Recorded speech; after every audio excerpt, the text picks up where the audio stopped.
All we need is, let me see, what the hell? What am I doing? What am I doing? Let's go to dashboard. PokerStars Big 10.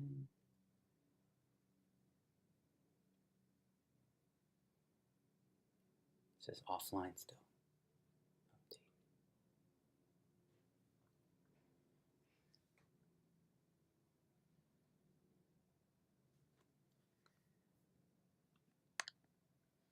Call here. I don't.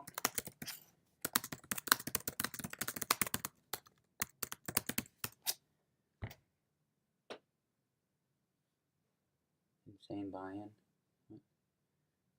Am I?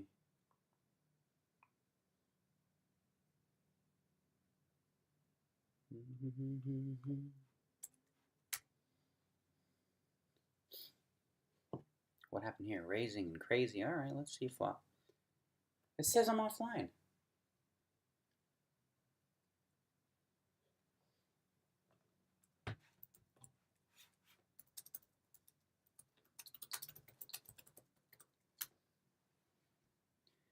Okay, just fold here. I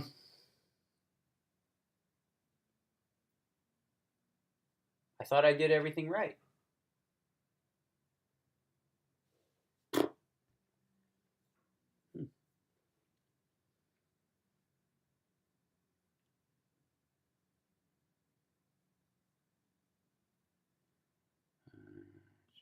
All right, let's grab this.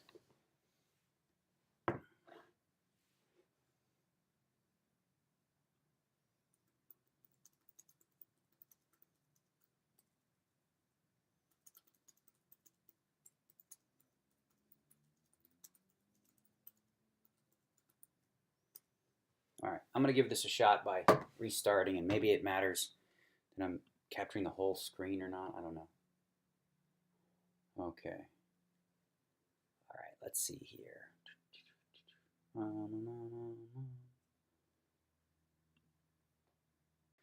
don't know what's going on. I forgot how to do a lot of this stuff, and all right, let's see flop.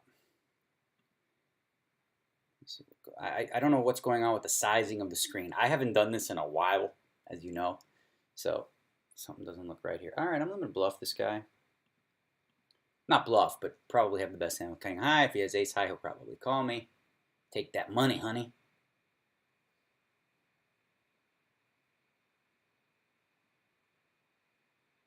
Oh, shit.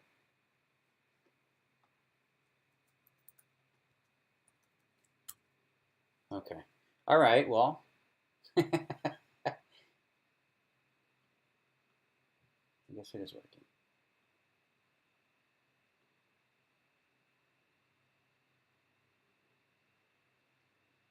All right, what's happening here? 10-8 offsuit, fold.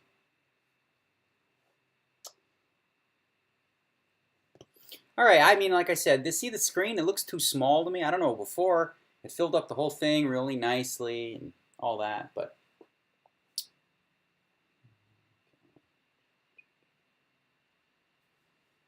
Grego92 asks, when am I coming to Brazil to play the Brazilian series of poker?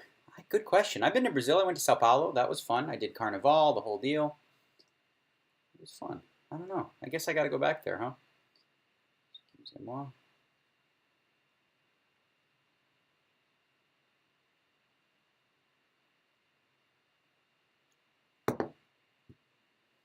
Uh-huh.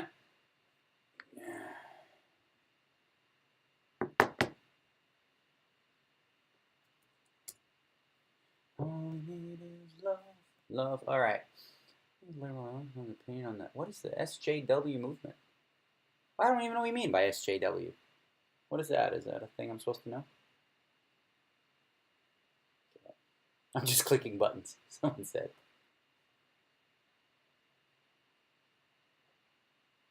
All right, back to poker.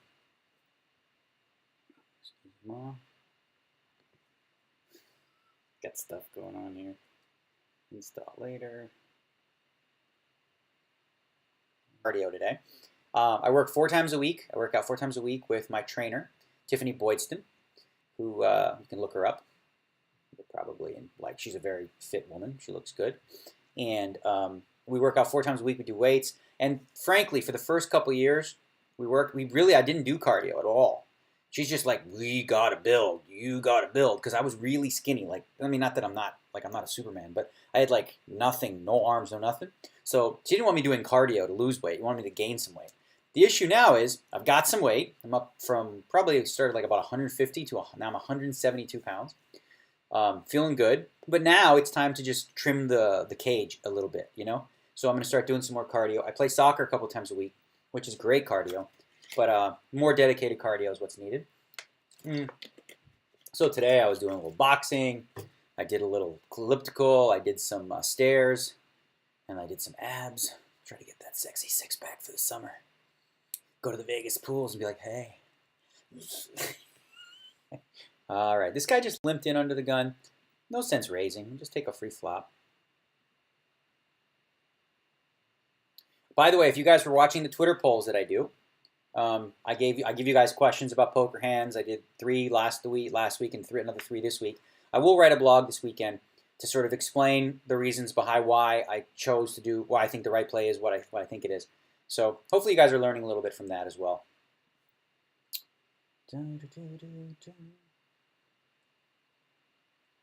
Hi, Cole Guaz and Mark Wilson, please. She said, your friend, oh, no, that is Cole. Yeah, hi, guys. How you doing? Cheers. Where y'all from? Yeah, what's your sign? What are you doing later? Want to hang out on the pad? I don't know. Would I ever consider, Glock 9999999 asks, would I ever consider doing a show like Survivor or Big Brother? Yes. I'm a Canadian citizen, but I also recently got U.S. citizenship as well. And part of the deal with, Survivor, the reason I didn't go before was because you have to be a Canadian citizen. The year that John Robert went on, they asked me first, and then I wasn't able to. So John Robert went on the show, and he was an absolute train wreck on that show. I gave him 3 pieces of advice. 3. On episode 1, he broke all 3. He broke all 3 pieces of advice I gave him. I said, 1, make sure the women like you. Okay, because I know how we can be. So it's very, very important to get connected with the women. Make sure that they like you. You're on board with them. And they don't want to just get rid of you because you're annoying. Number 2, don't speak loudly in open places. And number 3. Don't call people out. Like, don't get antagonistic. In the very first episode, he's in the middle of the water, talking about how he's going to tap this girl's ass, who could hear her, and then later he called out the guy and says, you're shifty, you're smart, I can tell, you're shady, or something. And, of course, that guy ended up winning. Okay, I'm going to fold here. We're doing quite well. 22nd of 75. So, Nozima asks a great question. He or she asks, please tell me that money doesn't make one happy because the pursuit of it makes me really unhappy. That's a great question. I'm really glad you brought that up because there's actually studies that show there's like a bell curve, right? So people that make like as a household, whatever, under 70,000, they're generally unhappy. Not all, of course. But then there's like a sweet spot between 80,000 and 250,000 a year. And then after that, right? The bell curve starts to go down in terms of people's happiness. And a lot of it has to do with your focus, right? If your focus is solely on money, you have to find out what for. What do you want the money for?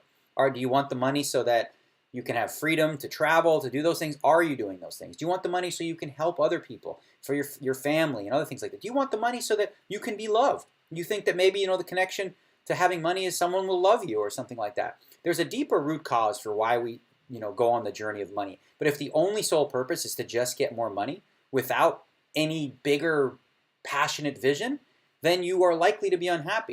I've seen plenty of people who have very little money who live very happy lives. I've seen rich people who have happy lives, and I've seen the crossover. So I don't think money directly relates to it. I will recommend a book for you if you're interested, and it's a great book by Lynn Twist, and it's called The Soul of Money. Some great stories and just deep thinking in terms of how money affects us in society and under a lot of reasons. Strail90 says, you're not streaming from bed? Shocked. I usually would, but this cord I got here, we can't use the Wi-Fi, so I got to be stuck at the desk. Maybe later I'll figure out a way to lay down, because I'm comfier laying down. Thank you. Marius NX77. Hai Daniel, tu știi cum să vorbești românește? Păi sigur că da. Pentru că tu ai scris în englez și eu am răspuns în românește. Ce știi? Eu viu în România în mai. Da. May. I was just saying that I'm going to be in Romania for 1 week, May 16th to the 24th. Gonna, play with the locals there, have some fun, do some promotional stuff, and just visit the home country because my parents are mine. I'm going to tell the people too so they know.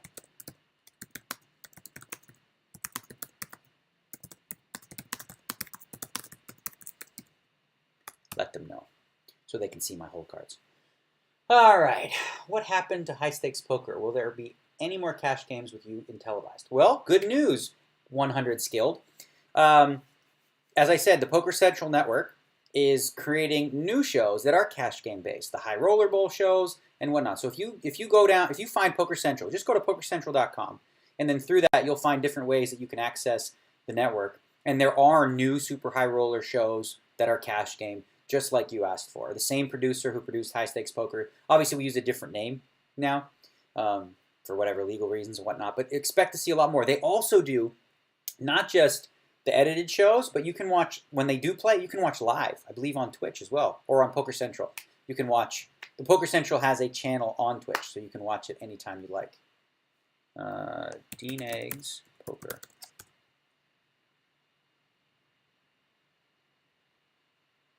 All right. Okay, we got Annie's now. That's always fun. I prefer Annie's. It's a lot more fun. Okay.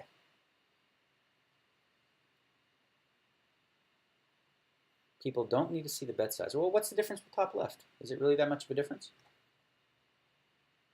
I guess so. Okay, fine. Here we go. You guys want me to move around? Hey, hello. Hey, woo, oh. Okay, there you go. I'm officially in your bottom right. Okay? Oh, hang on. Is that fair? Yeah. Did I screw that up? Does that have to go?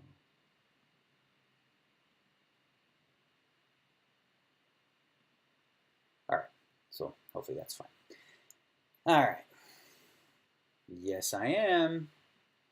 Yes, I am. Dean Eggs Poker. And I just want to give a round of applause to my assistant, DN assistant. She's sending me pictures, so that way instead of me having to scroll through, not pictures, but questions, so we can get to more of your questions while we play here.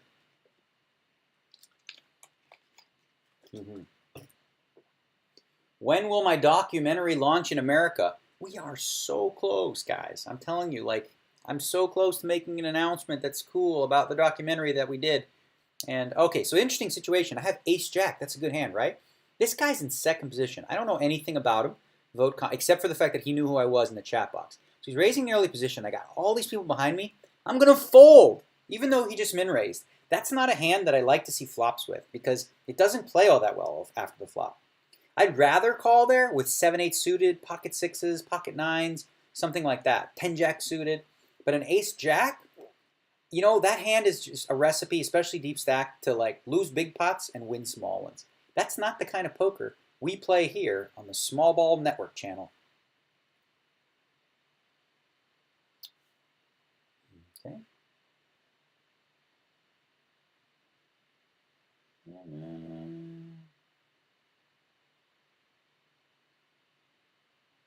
Kevin Cookies asks if I plan on streaming regularly. Well, you know, the thing is, right now in Las Vegas, Nevada, we're still not yet able to play on PokerStars. I'm hoping that at some point we will. And if that were to happen, I would stream a lot more regularly. I guess I'll try to pick up some more Hearthstone. But I mean, if you're a poker guy, and you don't know Hearthstone, you're going to be bored out of your mind because we talk like nerds. I'll be like, dude, you got to hit Sludge Belcher.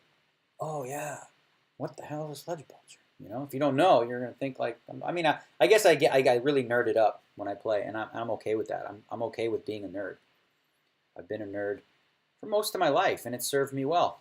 You know, nerds rule, bro. Revenge of the Nerds. What? All right, let's see here. Tom Wiggles asks when I'm coming to London to play the High Roller Cash games. No plans for that anytime soon. When will you ever play in Canada again? Like the five? Yeah, that's a good question. I haven't played a lot of poker in Canada. They lowered the buy-ins. Not that that means a lot to me, but I usually play 10K tournaments and above in terms of WPT, and they've lowered them to 35, which I think is a good decision. I'm supportive of it. I just, don't travel for it as much as I have in the past. I just really wanted to lower my travel overall over the last couple of years, and I've done that, and I'm just a happier person. I play soccer a couple times a week, have a much more balanced life. So, I would normally make it a little more than 200, especially with an ante. I'd make it like 225 or something like that.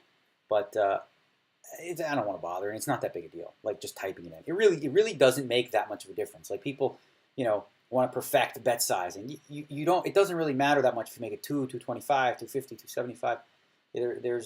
There's not much you're giving up in terms of not getting it exactly right in terms of the bet size, especially in a tournament. Tournament is more about survival, not going broke.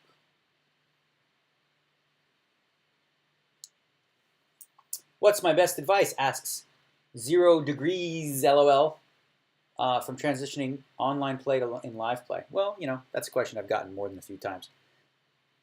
And really, it's just about paying attention. Okay, speaking of paying attention, we've got a decent flop here.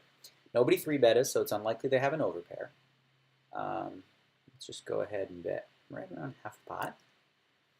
$400 into Smoker Face 420. Is he the guy who tried to bluff me before? He is. What the hell? Who's this? Hello, who called the phone, please? Hello. How are you? Is life good? I like it. My life good too. Yeah, very nice. Very clean. I'm very clean boy. Not messy. I showered 2 times today already. Maybe later shower again. I like it to shower. Very nice. Yes. Thank you. Okay. Dobre. Kako ćeš ti? Shoulder legendary. Yeah. I love doing that. That was the maid service. I love messing with them. Oh, some of the stuff I do is not PG when they call. Where are we at with these questions? Let's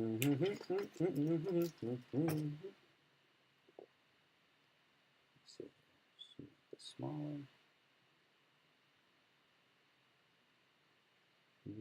I'm going to send out a little tweet.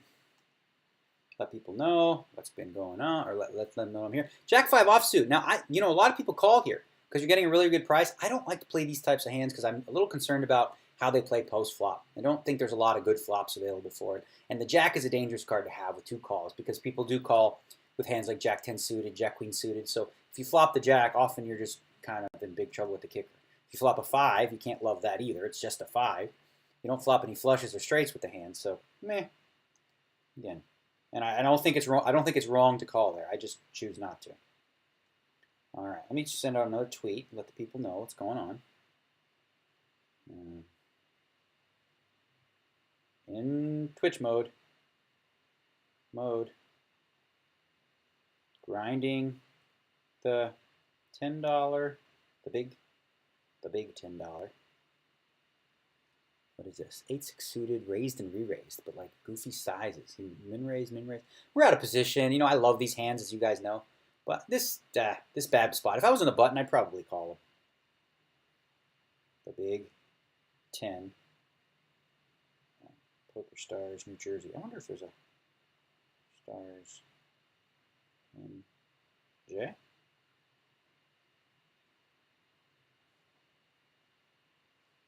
Come hang and ask questions.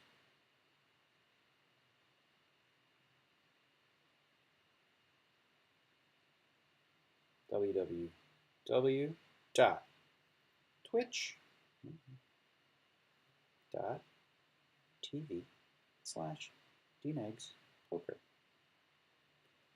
Alternatives love 8-9 offsuit. All right, it's plenty good. You're gonna fold 8-9 offsuit to the button. Come on, you gotta play. That's one of the lessons I was teaching a guy. Is that you got to be, you got the button. You got to play a lot more hands. You just got to put the pressure on. Doesn't matter how good your hand is. They're out of position. plenty of cheese out there to pick up. You know, if they both fold, I win 230 for risking 200. Now I got, you know, just one call, and I have a hand that can flop pretty well. And if he misses, I can still win. If it comes like ace deuce deuce, for example, I might be able to just bet and take it. All we need is love, love.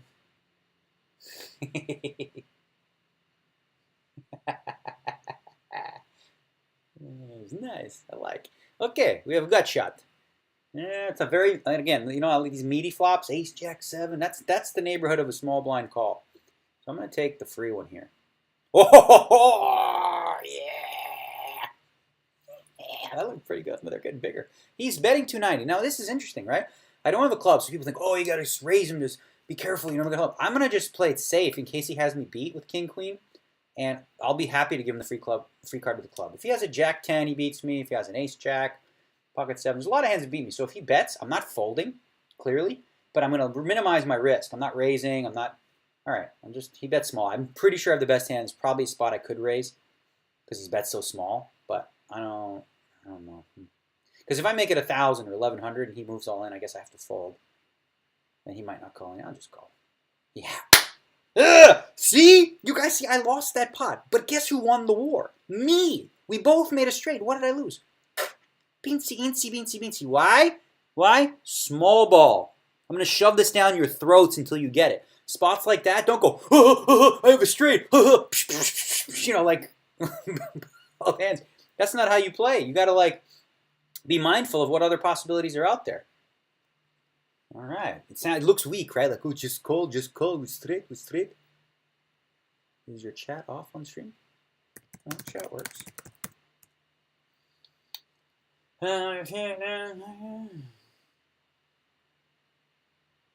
King Pop-Up asks, are you planning to go to Barcelona? Recently, it's declared as the first veggie-friendly city. Really? Well, I like Barcelona. It's one of my favorite. It's literally my favorite city in Europe that I've been to. So I plan to be there for the EPT this fall. Yeah. JDG Actual asked, wasn't there a bet from an old high-stakes poker that you'd never be 170 pounds or higher? That is correct. So probably around 2001 or 2, I made a bet with Ted Forrest where I laid him 20 to 1 odds, right?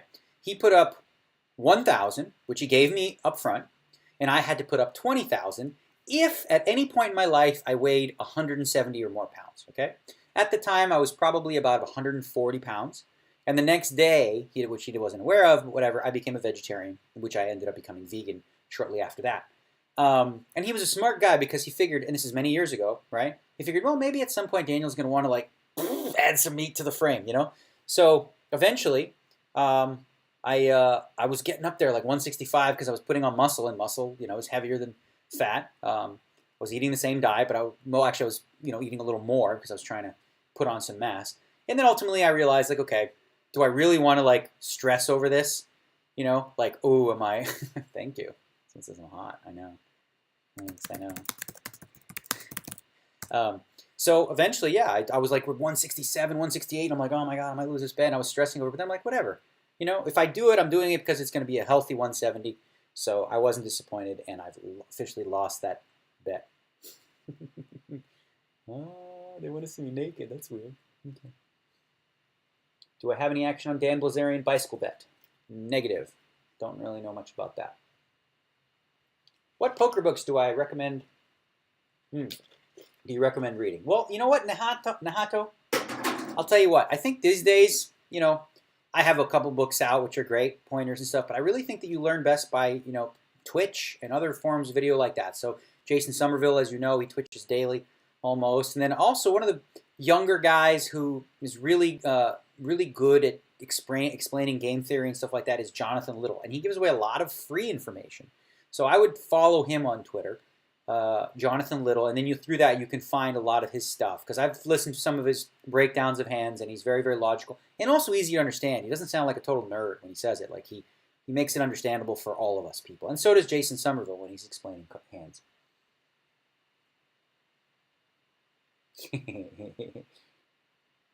Darren Does Twitch asks, do I think that the GPL has a good shot of being successful? You know, Darren, I hope so. it's, obviously the odds are against something like this. It's a massive undertaking, a lot of moving parts.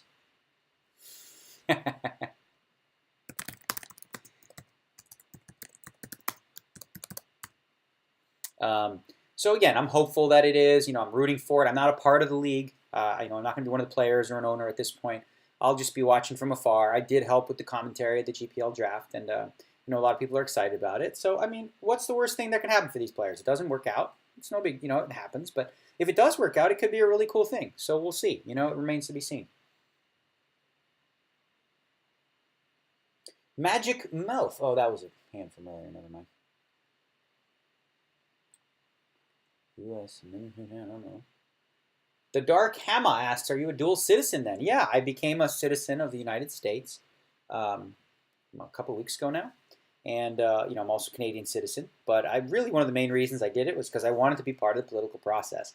I wanted to obviously have my vote count, and when I'm voting or the person I vote for, one of the things that matter to me is, as a citizen, is like who represents me, like what values and what type of person is going to be a leader that I put my faith into. Somebody that I look to and say, I'm proud of this person. And, this year's been a tough one for candidates because I'm not exactly stoked about all the choices. Ah, boy, we could re-raise here and just get it in. I don't know what to do. I think that's the right play. I hate doing this, but I think we kind of have to. There's too much money out there. Let's go to 1080.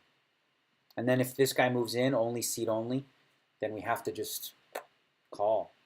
I really don't like doing this. This is a rare situation where someone min raises and two people call a 3-bet. So that much money out there, it feels like I'd be silly to just call because I typically don't 4-bet. This is what we call a 4-bet. I made it 2 bets, 3 bets, and now I'm 4-betting. It's not my style. All right. Oh my goodness, we built a pot, didn't we? I guess I should have made it more.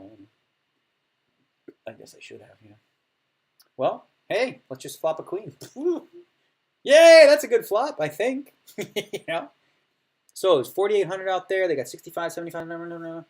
Let's bet about 400. Let's bet half the pot. Whatever. Let's do it.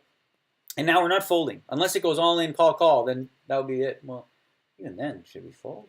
I don't know. This is our chance here to really make a dent in this tournament. This guy min-ar left fold. Okay, he could have us screwed. He could have a set of 9s. Whoa! 4 cards straight on board?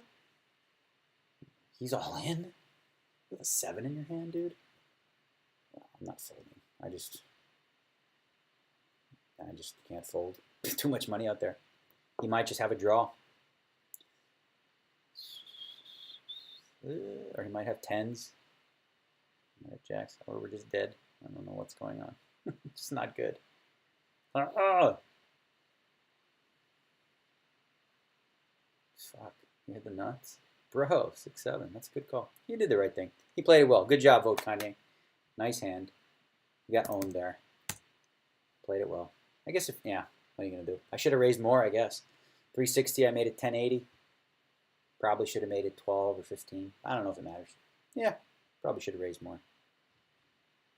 The other guy had 10 jack. Everybody had something. All right, that puts a real big dent into our stack. Now we're down to, less than 20 big blinds.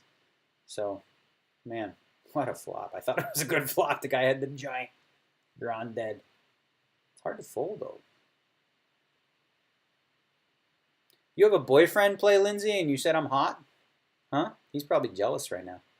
Is your boyfriend hotter than me, Lindsay? Hang on. Let me ask her.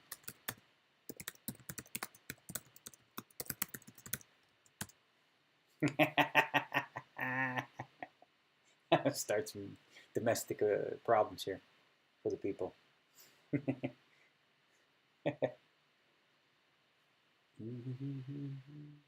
Canadian patch. Red Mage Vieira asks if I will have a U.S. patch or a Canadian patch. I will be wearing a Canadian Team Pro patch.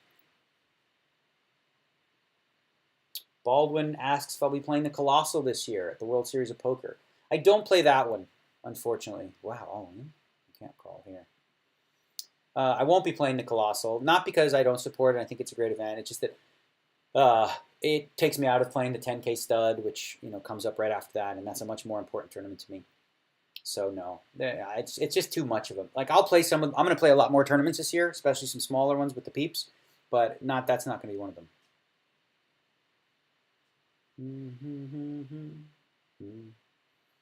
All you need is love.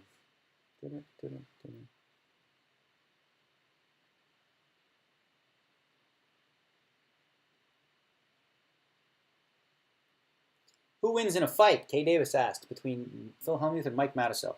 Mike Matusow is completely out of shape. Phil Hellmuth is slightly less out of shape. Phil Hellmuth has height, reach, and Mike Matusow have trouble walking as of late. He's got some issues. So I'm going to have to say Phil Hellmuth wins that fight. Let me grab a water. Excuse me, while.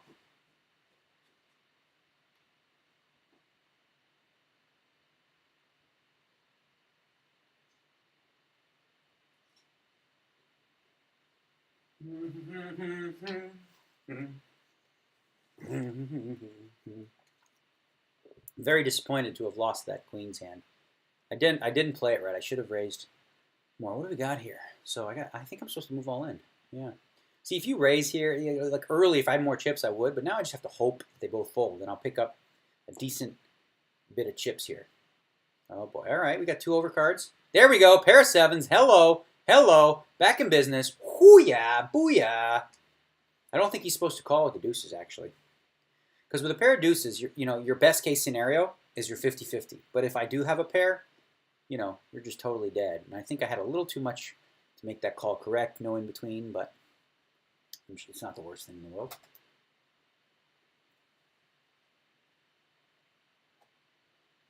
When are you coming back to EPT? Taylor Swift, 1993 asks. Hey Taylor, I just want to say I loved you in Bad Blood. That was really cool, and it's been a while. Just I don't know, how things ended last time. Me and you hung out, and I haven't called you back. I should. I apologize, but you're a sweet girl. Just I'm not sure it's gonna happen for us. But is that why you want to know about EPT? Because I'm going to Monte Carlo, so I don't know if you want to hang again. I can give you 3 days, Miss Swift. Taylor Swift, everyone, in the chat. She sweats me all the time when I'm playing these things. She's a big fan. What are you going to do?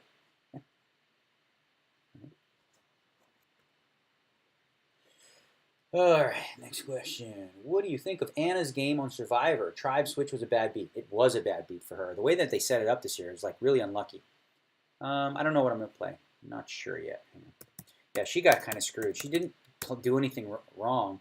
She just kind of like got screwed by like the tribal moves or something like that, and she was on the short end of the stick there because the other beauty, he was just the island guru. He's bringing them food and all that kind of stuff. So if you're on a show like Survivor and you have a choice between getting rid of somebody who's like providing around camp in a big way, like that kid was or that guy was, it's hard to get rid of him.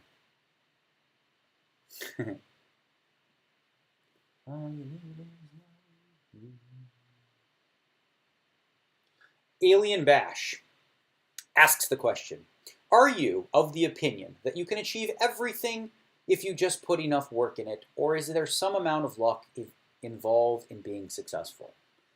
That's an interesting enough question, and I think that there's a lot of different ways to answer it. So I'm going to stick with just like looking at it this way. You ever heard that saying, the harder you work, the luckier you get, right? The more situations you put yourself in to be lucky, the more lucky those people appear to be. So I'm always a big believer in having real clear vision or intention of what I want to create, goal setting, those types of things, right? And then once I've done that, I have a belief that I can or I can't do it. And if I don't believe that I can do it, chances are I'm not going to put the work in to get there.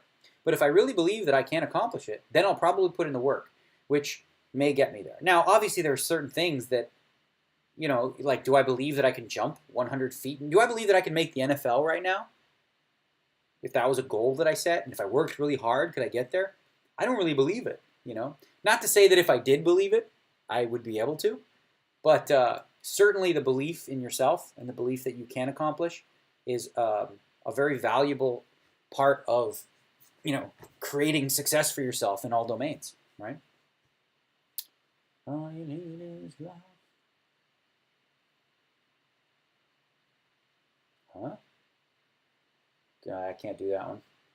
Kiev Boy asks if I'll get involved with NHL in Las Vegas. You betcha. I'm part of the founding group of members who helped to make it happen, and I may decide to invest in a team. Not for the money that you make from it, more so a case of like, just cool to have a piece of a hockey team. I'm a kid from Toronto, you know. Hockey's pretty big there, eh? Oh, yeah.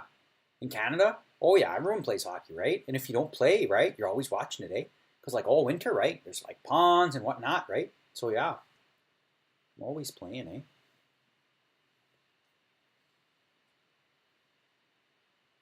Tom Dwan impression. That's boring. Can I make a Donald Trump impression? I could.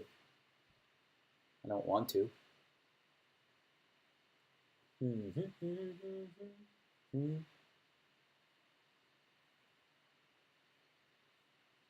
That's too hard of a question.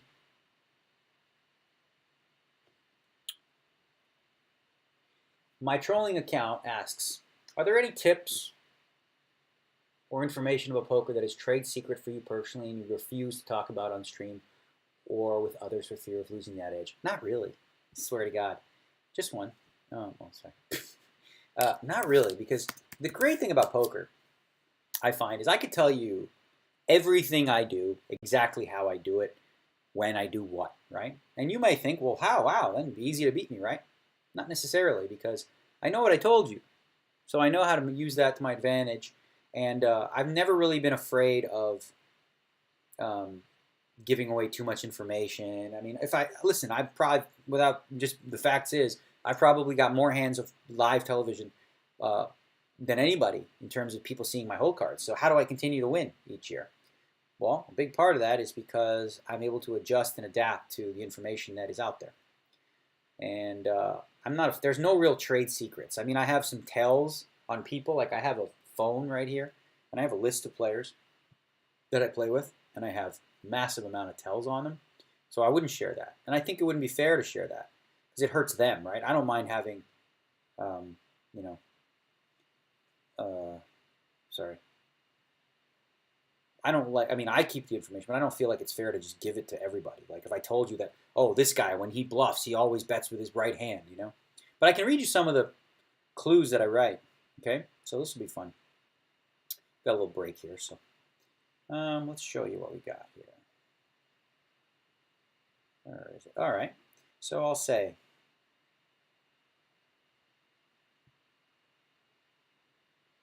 so one player, for example, I won't name the name, I have a note here that his eyebrows go up and his forehead cringes when he's bluffing.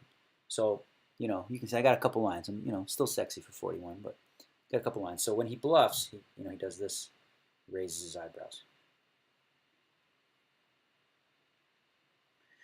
So another guy, he does a loud sniff before betting, and if he does that, he has it. He'll do like that. He has it, right?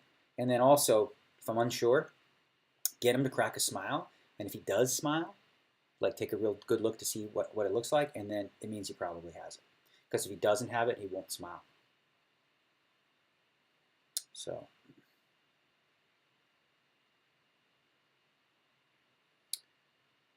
another guy, he will glance at his chips early when he's betting the next street. And when he's also, another note on him, when he's splashy pre-flop, like just bets his chips like that, he's very strong. But the chips thing is like, so he looks at the flop and he goes like this, his glance at the chips when he sees it and then checks, he's going to bet the turn a lot. Another guy. This guy you might know. Well, you might know, you'll probably know a lot of these. It says, my note is, wait him out. He'll laugh at table chatter, try to act relaxed when he's bluffing. He also does the stare at me. Stare at me when he's weak. And eyebrows crunch when bluffing here.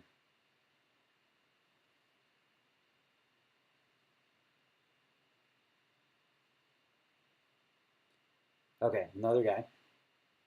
After he bets, when you go for your chips, if his eyes dart at you, he's weak. So if he's like stone faced, right, and then you go to grab your chips and he glances, he's weak. I'm not telling you who these people are. Another guy tries to look stiff and nervous when he has it.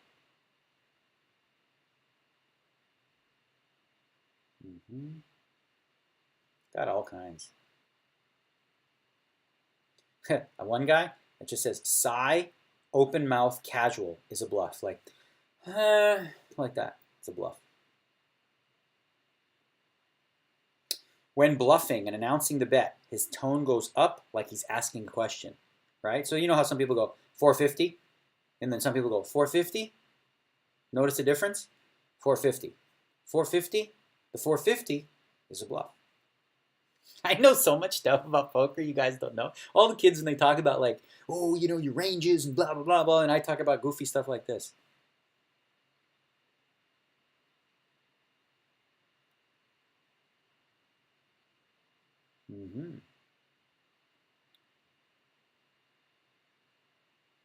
Yeah, I got all kinds. Whew. Yeah, another one. When bluffing announces bet like a question, intonation goes up. Another guy, bet quicker and awkward in even amounts, 5K and 10K, for example, when bluffing. Instead of, you know, some people who go, oh, I'll bet like 47.50 or whatever. When he's bluffing, he just throws out one chip, boom, 5K. And really fast, because it's like, I want to bluff, but I'm scared. You know, so that's just a few notes. They're not the most, you know, in-depth ones. But anyway, the point is I'm not afraid to share stuff with people.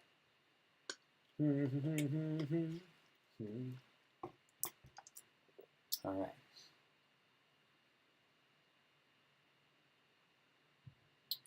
After Our Say says, can you ask him what's on the vegan menu while he stays in New Jersey? Well, New Jersey is not exactly the most vegan-friendly places in terms of the hotel I'm staying at, but I found this great new app that I'm in love with, and I don't mind promoting it because it's fantastic.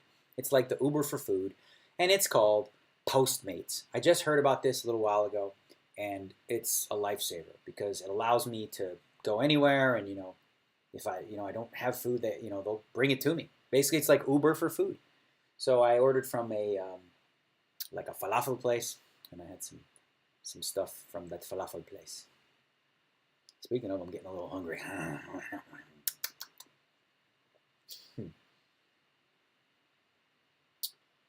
Well, MCFC 1042 says, I'm struggling with concentrating when playing deep stack tournaments live. Any advice? If you're serious and you want real advice on one major way to help you, if you have trouble concentrating or focusing, I'm dead serious. This may sound goofy, but I'm dead serious. Meditate. Meditate. Yoga as well is another like kind of form of meditation. Meditation is not this weird, goofy, elaborate, you know, thing. It's not a religious thing.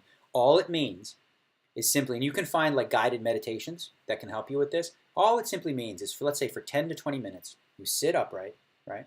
And then focus on your breath. So you could even count, like the different people do like different things. One people, you know, might think on the word in, just think relax, right? You might do that for 20 minutes, or you might just count, you know, to 10 and then revert back, or you may just use the guided meditation and just follow along. And don't worry about not doing it right, because your mind, you know, people say, oh, but my mind always wanders. Your mind's going to wander. That's what a mind does. The whole point is to bring yourself back to the present moment. So when you notice your mind wandering, like that's why the 10 thing is good, because often people, when they're counting to 10 and they just go back to 1 again, they go 10, 11, 12, and they get to like 13, 14, like, oh shit, I got to go back to 1. So like, because they forgot, you know, they're not focused on it. Focusing on the breathing is another thing, just like a lot of different ways. And obviously the more meditating you do, the better you get at it. I go in and out in terms of how much I do it, but in terms of your concentration and, you know, your ability to be present, there's like, that's just a foolproof plan. It helps. Okay. All right. King, queen suited in the big blind, eh? Oh, yeah. Let's just see a flop, right? Oh, that's not the flop we wanted, eh? Oh, man. That sucks, eh? All right. I'll just check, right? That's cool, bro. Just going to throw it away, right? How was my golf game? I've only played like twice in the last year because at first I hurt my wrists because I was doing too many push-ups at the series. And then I started a pull-up goal. I was doing, you know, pull-ups from up top. And I kind of hurt in here a little bit. I can do everything else, but just the pull-up motion, I feel this pain right in here. And it's been about a month. So I tried golfing, and it definitely hurt when I was golfing. So have not been golfing, but I'd like to.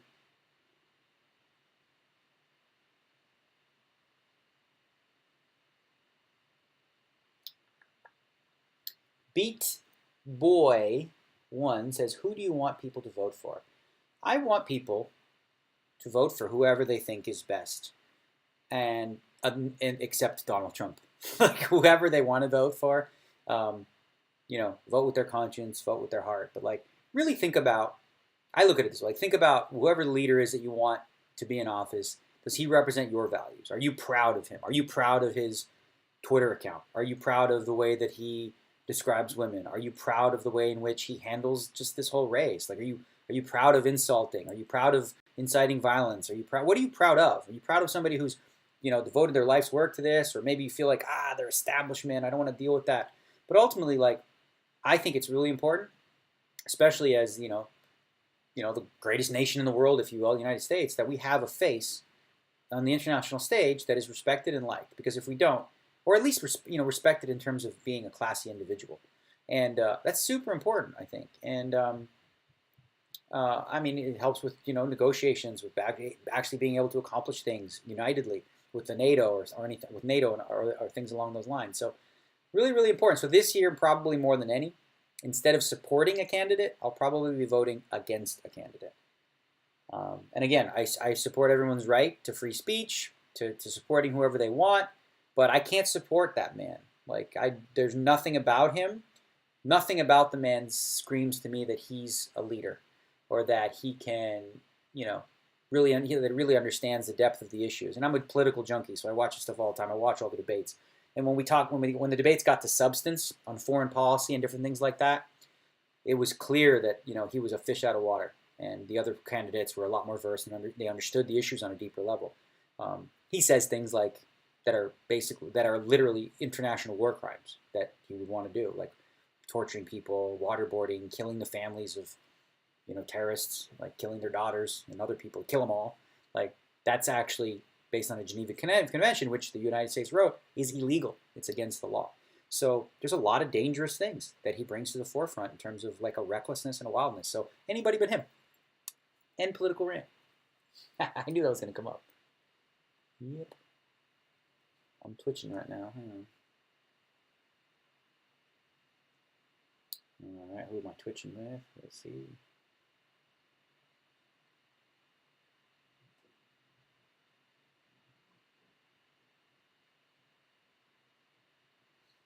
It's funny. Okay, do you ever buy action on people in the same tourney as you? Cosmilk asks a good question. Do you ever buy action of people in the same tourney as you? I typically don't like to buy action at all, but occasionally I'll trade pieces with people. So let's say, you and me were both in a tournament with like 50 people. You go, let's trade 5% or 2% for fun. I do that occasionally with people. And yeah, sometimes you'll be in the same tournament. I never trade a significant amount, and there is like question of ethics around that. Like, what if I had 50% of you and you had 50% of me? It makes for some, questionable conduct. So I don't involve myself in any of that. What format do you believe has the highest return rate on average? MDT, sit and go, and Zoom. That's a great question. So basically, with PokerStars, I think that's what you mean generally. Is that PokerStars, you have multi-table tournaments, sit and go, Zoom, etc. Well, I think it's important, for you to track your win rates in all the games that you play, right? To have an idea over a long period of time, like what you do best at. You want to take in other factors as well. What sort of rake back promotions are there? What sort of rake is being taken in those games? And try to find one that best suits, your skill set. I would assume that, cash games, Zoom was probably the most lucrative, I would think. That's just my guess. All right, we have Ace King. We've got 20 big blinds, and I don't care if they move all in. I'd like it, actually, Right, this is the point where we got to get some chippies again after that Queen's debacle that we had earlier. All right, what the heck is that flop? It's too good to just give up on, so I'm going to have to bet 600, and I don't even think I can I fold? If he goes all in, I guess I fold and save the 32. Okay. We got ourselves a free card to the river. I think my most likely hand I think he has is like a Jack 9, Jack 10, something along those lines. All right. If he bets here, we're going to fold. And if he has 9-10, he bluffs us. King 10, he bluffs us. 8-10, he bluffs us. Yeah, 1150. Huh? Yeah, I'm going to just give him credit for a jack here and throw it away. Again, he could have, like I said, a couple of straight draws. That's the only hands we beat. Because anything he's betting, he's not betting. Well, he could be betting a worse ace high, too. I don't know how good the guy is. Some people I would call here, but I'm just going to fold it. Yuck. Show me, show me. Come on, show me, I want to see. Smoker face. That guy did bluff before, remember? Maybe I should have called him. He's the one with the deuce 3 earlier. Lazy asks, do you like soccer? I do like soccer. Played soccer as a kid. I sucked. I had ace king. King, you?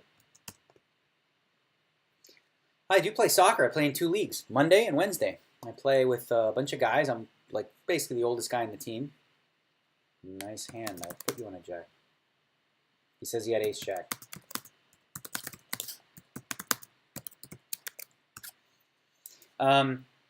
Yeah, I play 2 times a week. Like I said, I play with guys that are, basically better than me. We play against better teams, but it's fun because I really challenge myself. Having said that, I'm probably going to join a third league. And what I'd like to do is join a league that, because we play in a pretty competitive league with guys that are 22, they've been playing all their life. And I want to play in a league with some sucky players, right? So instead of, me being a contributor and a team player where I'm trying to like support the better players, instead I'll be like one of the better players. And I think that'll give me more confidence too when I play against the good players. Because a lot of time, if I'm bringing the ball up, I'm looking to pass, which is just my style anyway. I like to be a playmaker. But I think if I was counted on more to score, I would probably take more risks and more chances, and I love it. I don't watch soccer as much. I watch MLS, Toronto FC, because I'm a Toronto boy, eh?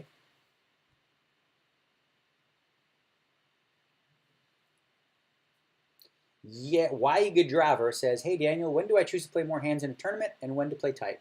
Play tight when there's no ante. Okay? So early on, when there's no antes, that's when you want to play tighter. As the tournament gets deeper and the stacks get shorter, people actually play tighter. That's when you should play looser. Yeah, play more hands. You go against the grain.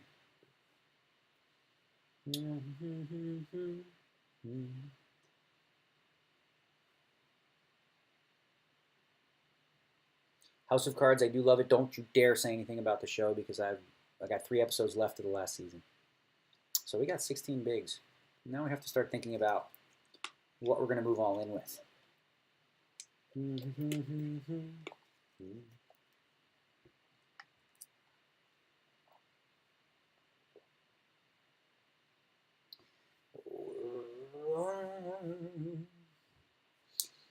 Impact CG. What do you think of Elke becoming a Hearthstone player? And do you ever intend on trying to become a Hearthstone player even for fun?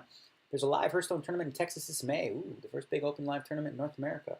Would you be interested in attending? I love the idea of playing Hearthstone tournaments. It's so much fun. I played Elke during the Hearthstone Championships last year in a show match, an exhibition match, and I beat him 3-1. And Elke's like, big superstar Hearthstone player.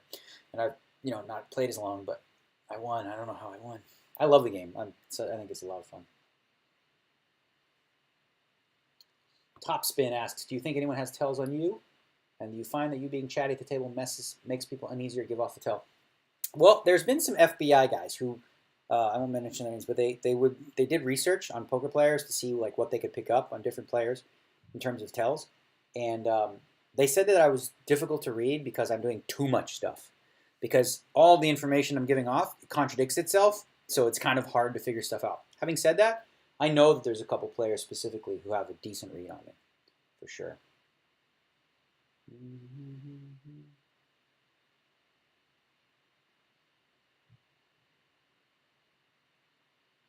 What the hell is Vanessa?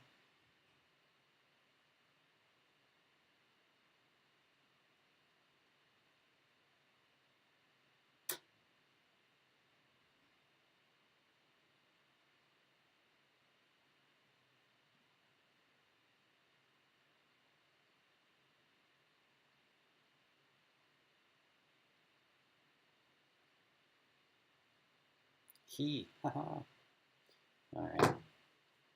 Little text from Vanessa Selps. Checking my language. All right. Do you think anyone has tells on me? Yeah. What kind of modeling do you think Debbie on Survivor did? If you guys watch the show, cracked me up so. This year on Survivor, there's this woman named Debbie. Okay, so Debbie's a chemist. Debbie works at Red Lobster. Debbie's an electronics expert. Debbie she's a yoga teacher. You know, Debbie's a cash. Debbie has every job, and so Survivor like trolls her every week. Every week it says underneath, electronics expert, chemist, Red Lobster waitress, whatever, right? And then she recently said, yeah, I've done some part-time modeling, right? She's not attractive physically, you know. So it was just funny because they put part-time model underneath, and I posted a picture on my Instagram, Twitter, because it's just so, they're just so obviously trolling her because every week they come up with a new job for her because she comes up with a new one that she does, you know. It's just, and then someone actually went and looked to see if they could find, all right, we got to see a flop. Someone went and looked to see if they could find her modeling, and they did. They went on Model Mayhem, and they found a picture of her like on a car, and it cracked me up. So funny. Thanks for the question, Kelzak5. Daniel, what do you recommend for players starting poker a few months ago? Play MTT or cash games to get better? Both. Both, because you learn different things from different formats, right? So you play cash games, you're going to play more deep stack. It's good practice for tournaments when you get a big stack. And tournaments are great too because, you know, you learn how to play different types of stacks. So I think, ideally, I think it's better to just continue to learn both. I don't think there's any reason why you can't do both at the same time. And sort of just notice the subtle differences in the two games, the two formats, actually. Zero Cool asks, as a fellow vegan, what is your approach to overcoming ignorance of the masses about the whole food and animal rights topic? Well, you just have to assume that when you say things publicly about, oh man, what the hell, why not? This is, what do I got here, 10, 12 big blinds? All right, let's see if we flop something. Come on, give me an ace or some clubs or something good. That's not the one I wanted. I didn't go all in here because I just figured they're going to call, and I'd rather just keep the 2200 and see another flop if it comes bad. So as a vegan, yeah. Ooh, I got pairs. I got pairs. Well, should I bet this? They both checked. Chances are I got the best hand. If I do, they probably get an ace. So he's got like 3 outs, and this guy's got. He called. Maybe they both. I just feel like at most they have like 5, 6, 7. I don't know. I'm just gonna check it. See what happens in case one of them is slow playing, trapping. But if this guy bets, I'm just gonna go with it. I think. If he bets, what do I do? That's a question. He didn't bet the flop. So what could he have to bet here? Oh, what the hell? Really? What the hell, man? It just feels like he's either going to have a monster here, like he flopped a set and checked back because he didn't want to. I'm not folding. I'm going to go in. Either, I mean, how is he going to flop check a set with all the draws out there? I think I got the best hand. What? What the hell happened here? I'm dead now, like 100%. That's the end of this tournament. Sevens, you called? I was right about the first guy. How do you call there with sevens when I check raise all in? The heck? The other guy had 6-3 and nothing. Then the 2 sevens beat me. I made it. Oh, jeez. Sick call. Sick call, bro. 2 sevens called. Okay. All right, let's move on to something else. All right, we didn't win that one. The Big 20. Play the Big 20 right now. Let's play the Big 20. Let's play the Big 20. What do you think? Oh, wait, the Nightly Stars started yet? Oh, it did. What's that? The Nightly Stars 100. That one started already? Hold on a minute here. I'm going to register. Confirm. Okay. Let's break this table, leave this table. All right. Okay, just a moment here. Get you guys situated on the new table.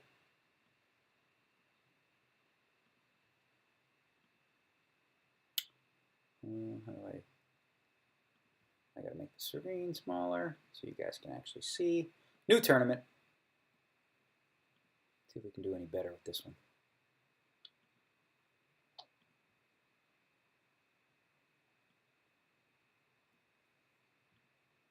Okay, back in action in a new one.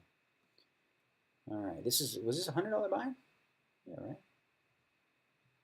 Okay, yeah, the smaller field, $100 buy. Was this the one I was planning on playing? I don't remember. All right, so you got to assume It's a $100 buy-in. The level of play, yeah, it was a $100 buy-in. And what else we got here? Is it really that time of night already? Did I just screw up? Yeah, this is the one I meant to play. Okay. And then tomorrow we got some good ones. Some good fun ones to play tomorrow. All right, so what we got to assume, right now we're playing in a $100 buy-in event. Well, in a $100 buy-in event, got to assume that players are more likely to be good, right? Or, you know, it's just true. I mean, you can say like, oh, they just have more money, whatever, but no. Truth is, the higher stakes you go, usually you're going to find, you know, more professionals, more tough players. So if you're just starting out and you want to get good at this game, if you can afford the money to play against great players, do it. By all means, go ahead and play in the big ones. But if you really want to like be careful with your money and you're learning, you want to start small, and don't go too cuckoo. All right.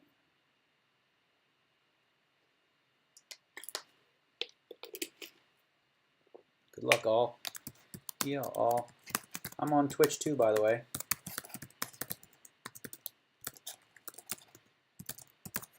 Let them know. Okie dokie. So.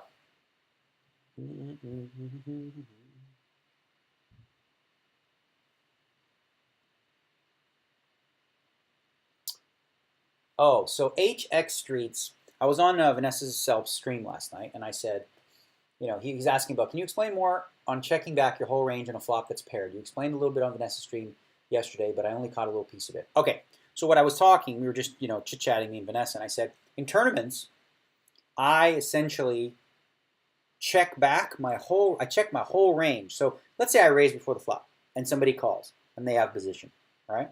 And it comes ace deuce deuce, or ace 7-7, or ace 3-3, like just a rainbow board where, you know, there's no flush, there's nothing, right? I check all my hands. So I check when I have an ace, I check when I have nines, I check when I have tens, I check when I have 6-7 suited, I check all the hands, right?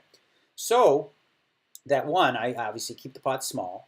I don't allow my opponent to put myself in bad situations when they float. Now, when I mean float, that means they just call with nothing to try to bluff me later. Because if I bet there, let's say I bet with 2 tens, and he calls me in an ace 4-4, right? And now the turn is like a 6. So what am I going to do? I check, he bets, I fold, right? What am I going to do? Just call him down with tens? How do I know? Instead, I check the tens and call, right? Now, when I check and call, he's got to be worried I have the ace there too, right?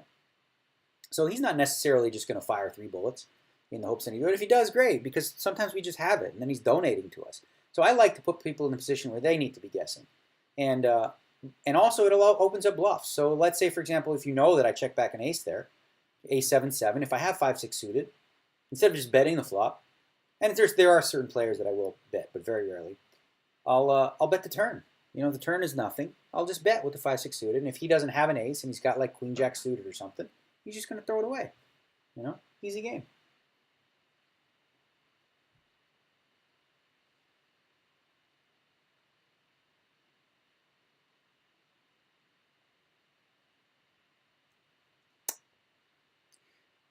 Eli Exoid asks, do I think PokerStars New Jersey will have high stakes games and tourneys anytime soon?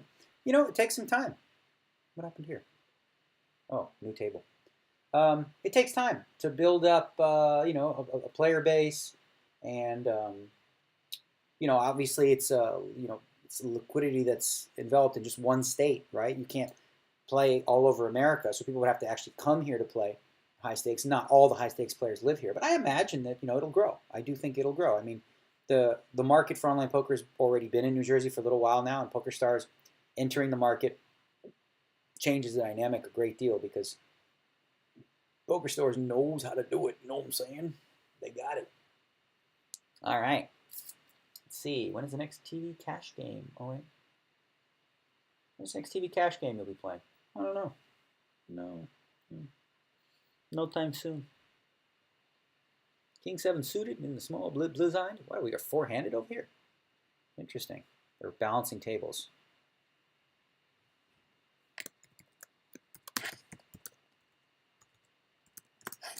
So this is a 10K guarantee, right? Which means 100 players at 10, 100, 10, yeah, 100 100 players at 10K, right? 100, 100 players, $100. And right now, we've only got 28 early on in the event. So that could mean overlay for the boys. And what an overlay is when there's a guarantee, that means that's the prize pool. So if the prize pool says it's based on a player field of 100 players, if there's only 60 or 70, they still come up with the money. There is late registration though, so it's likely that they'll get to the 100 anyway.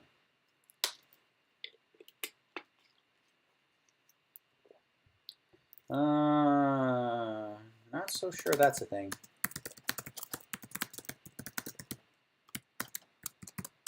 Okay. I'm gonna go get some food to eat. You want to eat the salad with me? Some hummus and salad I have in the fridge. Oh no, I'm gonna get a kale salad. Why not? You guys don't mind, right? I gotta eat. I'm a big, strong boy now.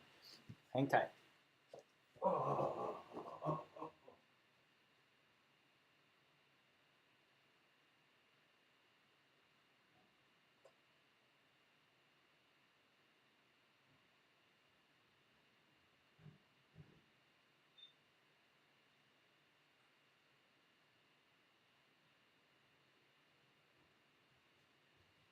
Yeah, we got some good kale. Yeah, 10-7 offsuit. Oh my God, this is my absolute favorite hand. The exact same. Well, I'm just gonna fold though. It's not a good hand. My favorite hand is not a good hand. All right, what do we got here?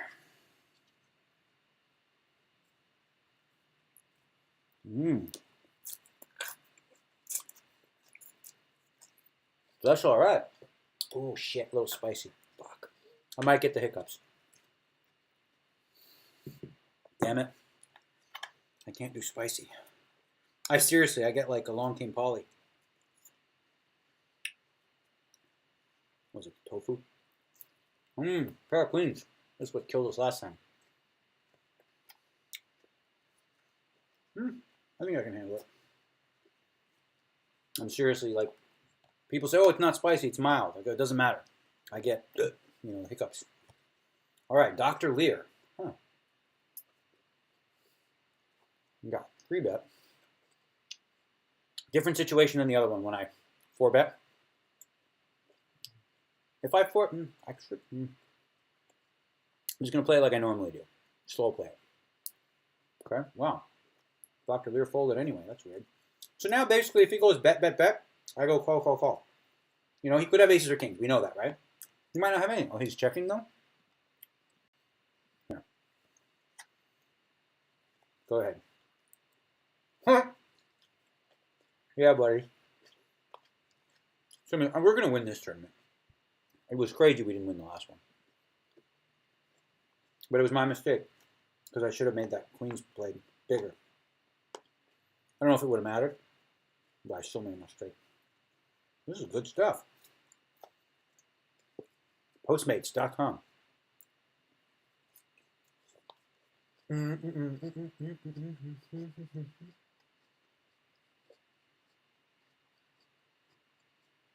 Big Dave Biggs asks, who do you think is the strongest team in the poker draft? My opinion, Bryn Kenny's New York team. It's a good team. I think Maria Hope did by far the best job in drafting. Obviously maybe you could argue that Bryn is better than Maria already as a player in terms of his results and playing in 100Ks, and obviously he's a great player. So that has an effect on the team. But if you just look at the players that she drafted, she did great on every single spot, especially for this format. She got Fedor, Olivier Bousquet, who's a heads-up, specialist, genius, and this is what the format's going to be. So, and then I can't remember what she got. Chance Kornuth, and one other one. I don't remember, but yeah, I go with the LA Sunset. I guess they're called of the GPL.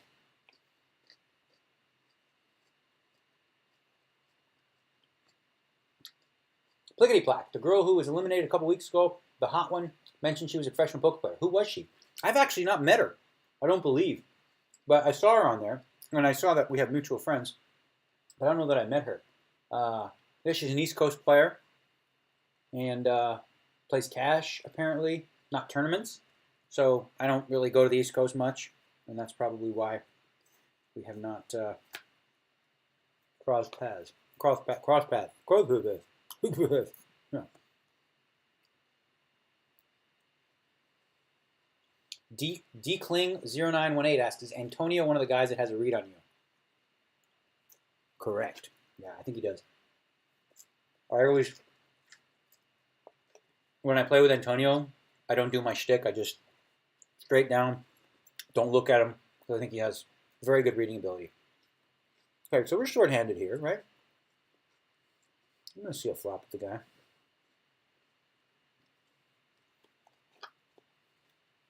All right, we have a diamond. A couple of overcards. This guy bet, huh? Wow. If he calls, I'm folding. If he doesn't, I'm calling. All right. You could just have a 9 or an 8. All right, we got the flush. Now, in a spot like this, I never bet. Check, and hope he checks, and then I'm okay. I'm not even going to bother here either. You know, if he has a worse hand, he might bet. But what did he have? Let's see. Yeah, Jack 9. It's just like no diamond. Perfect. So we had the right odds to call there. 2 overs and a flush draw.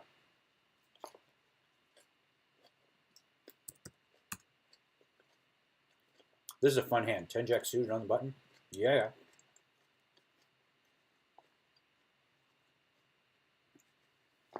Oh my goodness.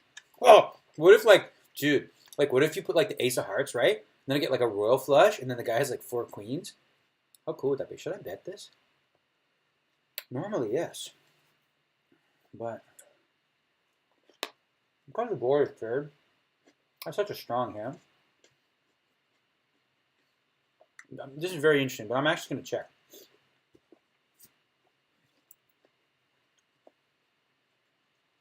Okay, now I'm going to turn it into a little bit of a bluff here. If I get check raised here, I can still call, but I don't like it. I've got 2 outs for sure, but if one of them, okay, nobody had anything. Maybe it would have come to 9 of hearts, and the guy has like pocket 9s, and then like he has like a full house, and then I have like a straight flush, and then I like stack him. That would have been cool. This is a hand I probably play when there's antes, but early on, like I said to the other guy, play a little tighter. That's really nitty, folding 10-9. All the guys right now, the young kids, are watching like, oh my god, that's so weak. He sucks. He's never going to win. I'd crush that dude. I play tight. What do you want from me? It works. I know what I'm doing. Vanessa, if she sees that hand, oh my god, she's probably in her room right now vomiting because she just saw me fold 9-10 in the cutoff. She can't handle it. She'll lose it. She will. She's like, what are you doing?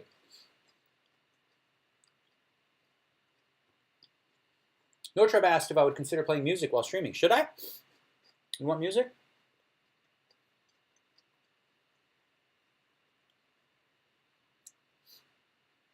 Poker Caldwell asks if the Leafs GM. Well, that's a hockey question most people won't understand the answer to.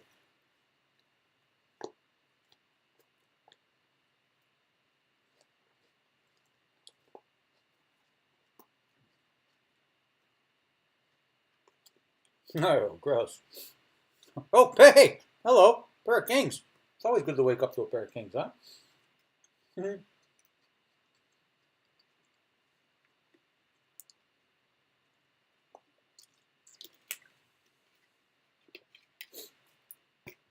It's a little spicy. Just like most of you guys would be like, what a wimp, because it's like hardly anything. But I notice it. All right. Over pair, king of diamonds, half pot, please. I don't really care what he does here, but I don't mind if he calls once.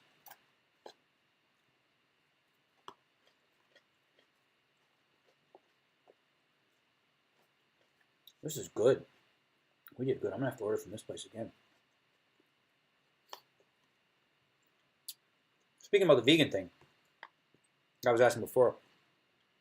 I'm working on a documentary. Crazy. With like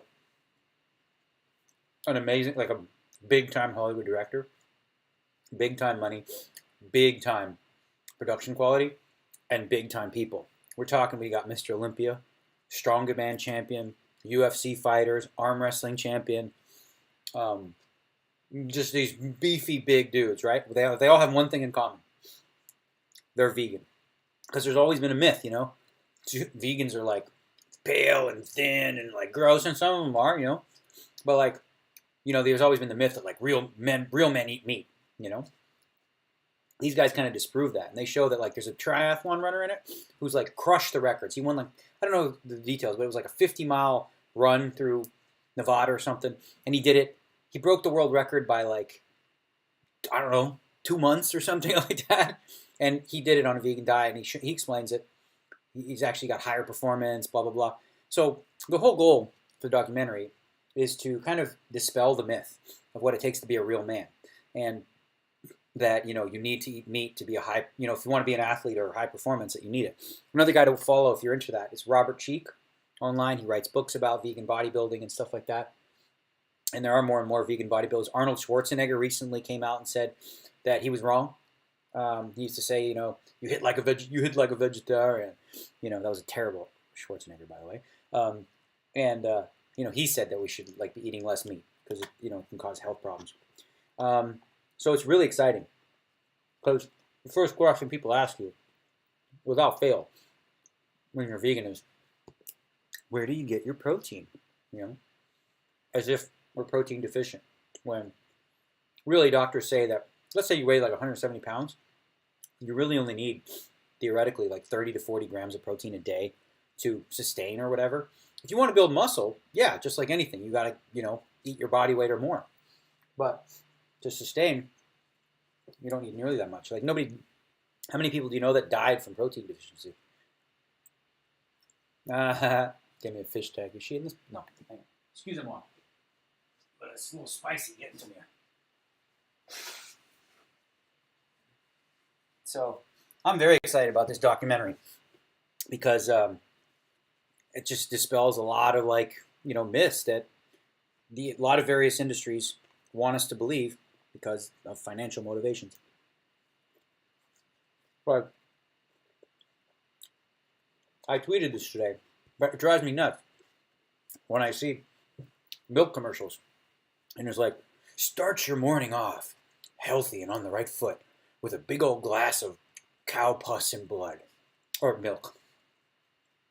When the vast majority of doctors, scientists, nutritionists will tell you that dairy intake, when you're not a baby, not necessary. Like, there's a reason that human breasts on women, they lactate for a certain period of time for the baby, and then when the baby gets the nourishment, they stop, right? That's like when we're supposed to stop, No other species drinks the milk of another species. It's just awkward and weird. And, I don't know a lot of adults who drink, like, breast milk from a human, right? Why is that gross? It's more like in line with your body type than a cow. And there's just a lot of other health risks. Actually, there's myths, osteoporosis. They say like the calcium in milk, it makes your bones stronger. There's actually studies to show that too much milk can actually make your bones more brittle and cause osteoporosis.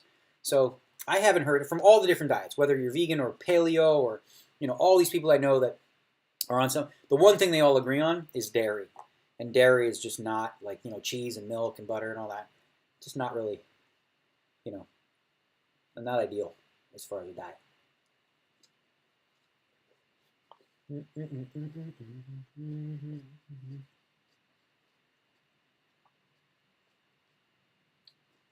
The JNH asks, what do you think you'd be doing if you hadn't succeeded in poker? Well, when I was young, I liked acting. I used to love to act. It was fun. I thought I was going to be an actor. Instead, I found poker.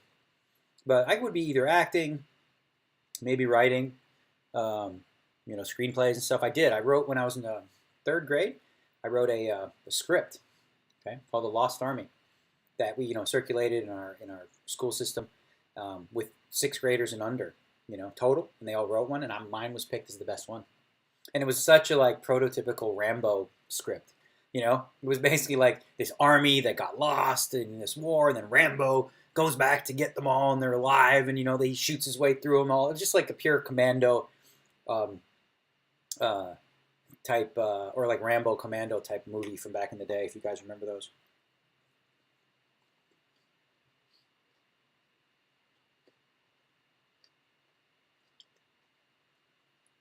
Andrews asks, Or spin and goes any good for a new player? Or should I just stick to normal cash games? Spin and goes are fun, okay? And they're easy and they're fast. So they only take like 8 to 10 minutes. You want to learn how to play poker, like real poker, you want to stick to normal cash games because you'll be playing more poker. The spin and goes, after a few, 5 minutes or so, it's just all in, all in. That's what you do. You just have to go all in with garbage cards and hope you win, basically. So they're fun. They're not necessarily going to teach you how to play high-level poker, but you also have the opportunity to like score really big. If you hit, for like some of the smalls. We've had guys. We had like this Russian guy who was like a truck driver. He played one. He won $1 million. I think it was like a $30 buy-in or something ridiculous. $30. It was $1 million. Now, most of the time, you're not going to be playing for $1 million. You're going to put $30 in and probably pay for 60, and you'll get raked on that. But sometimes you'll have the opportunity, just like a lotto, I'm just going to limp in. I typically limp in the small blind. I'm going to call a raise if he raises. He's made a very small raise. Again, this is another spot where I talked about balance. I limp almost my whole range here. If I have aces, kings, queens, I limp almost always. And this is a flop where I just completely whiffed it. He's bet small, but I don't, you don't have to fight for every single board. When someone has position on you, sometimes you just have to wave the white flag and say, okay, he could have outplayed me here. He might have a worse hand than me. But that's okay. I know that I have faith in my system and that eventually I'll catch a hand that I can continue with or make a move with or something.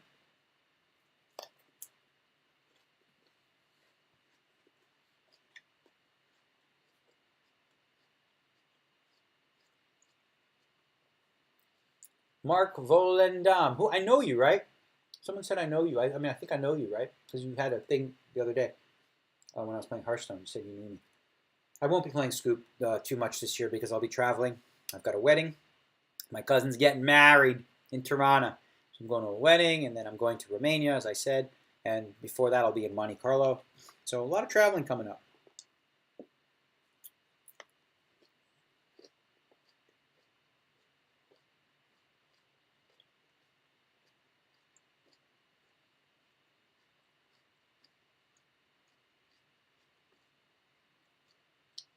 TSO song.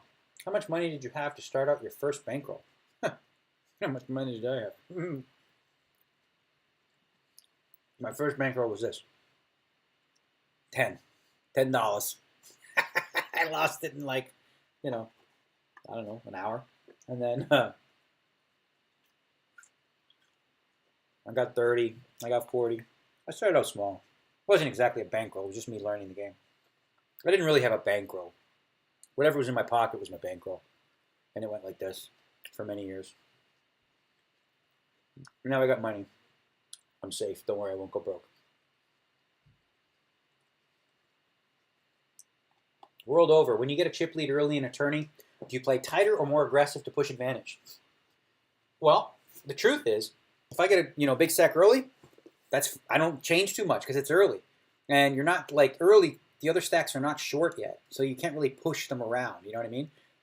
I may make a couple more plays, some deeper stack plays that against some high-level thinking players, or I might make some kooky, crazy moves. But overall, it's not going to affect how I play if I have just a regular stack or like a big stack early on. It doesn't. Later it does, but not early. Okay, Peter Lore Eyes. How do you play middling, like two gap-suited connectors in a tourney? I feel like they get overlooked so often, by which I mean people fall in love with their suited connectors, but if they're two-gap, they insta-fold, dumb or smart. Yeah, I mean, the truth is, if you're playing 7-8 suited or 6-8 suited, the difference in strength is not that much. I mean, obviously the 7-8 suited is better because you're going to flop more open-ended straight draws, but and you need a very specific card with 6-8, the 7 in the middle. But they're very, very similar hands. And how you want to play them is obviously you want to play them for low percentages of your stack. You don't want to risk a big percentage. You want to be like putting 10% of your stack in with little suited connectors. And the other factor that you'd like to prefer having is being in position. In position is huge because sometimes, even when you don't hit, you can still win the pot by outplaying your opponent. When you're out of position, it's much more difficult to do that. So, having said that, I mean, I still think, middle position, you're first in, you have 6-8 suited. Absolutely, why not? Why not? Raise. I do. Works for me. Can't be that bad.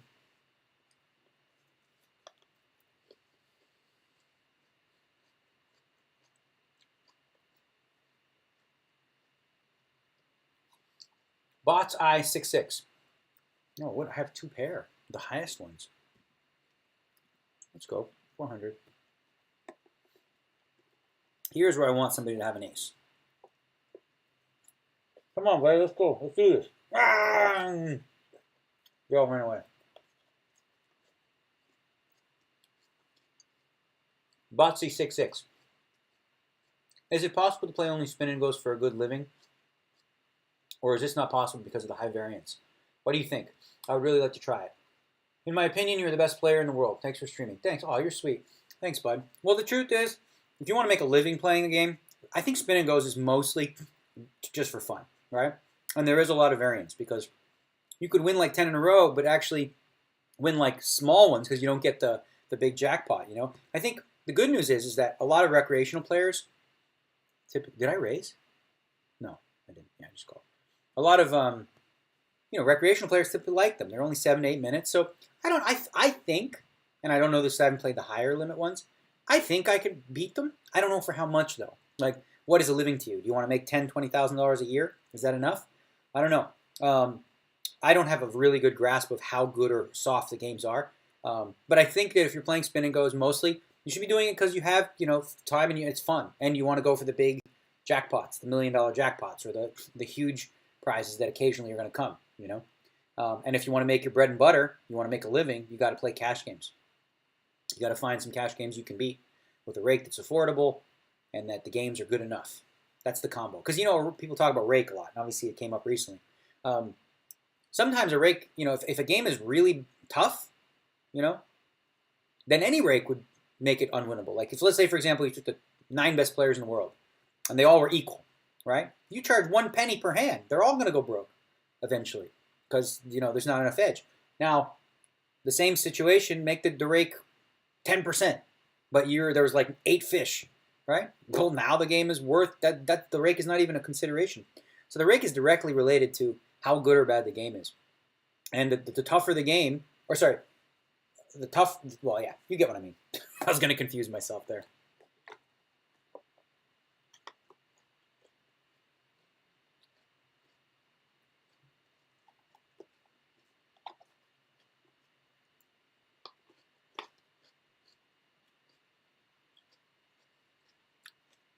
Taylor Swift is back asking me questions again. Taylor, why don't you just text me?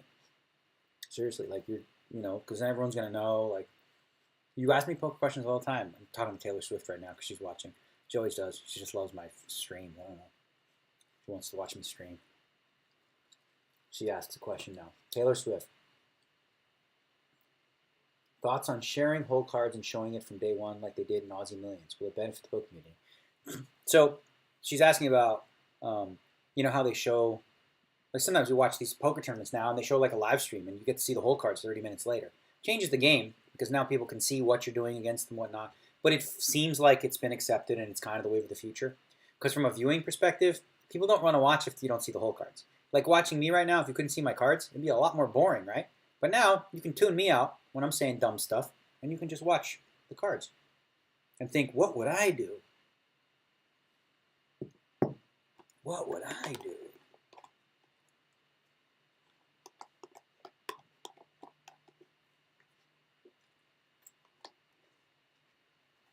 Anybody call? Oh, see, fuck that.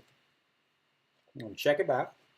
I'm going to check all the way to the river and then maybe call a bet. A few bets. Maybe. Might be better to bet the turn then. Yeah. Actually, I think it's better to bet the turn. Because this is a spot where I could have 3 aces, 3 kings, ace, king. If he has an ace or king, I expect him to call. But I was probably going to call the river anyway. So I'm just doing it now. If he check raises as a bluff, that's the only time this would like really make, I really have to pay for it. But that's not going to happen very often in that spot. Actually, if he check raised, it might be a good spot to re-raise, honestly. That sounds goofy, right? But I'm under the gun. I raised. I could have aces or kings. He can't. Most likely. He maybe could, but he's unlikely to. If I re-raise him, you know, it might make him pay for a draw if he was on one. Or might make him to fold. Might make him to fold an ace or something like that.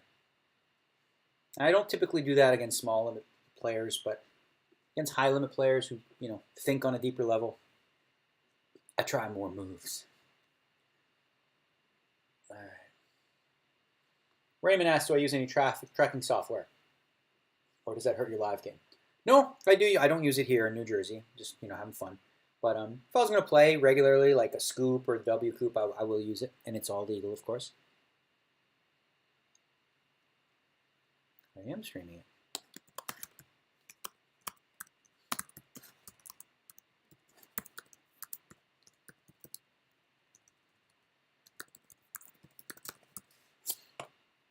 Oh, he wants me to change the wording? I guess I could do that.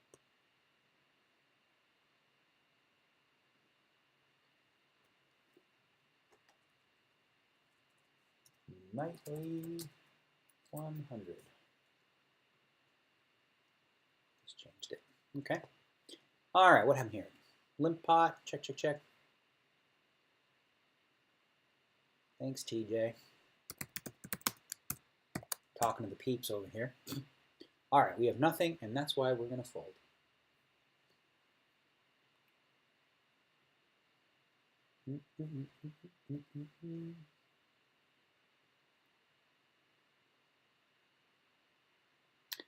Gasbait Land asks an interesting-ish question. Says, when you're short stacked early in a tournament and there's no antes yet, do you play loose or tight? No, you definitely play tight.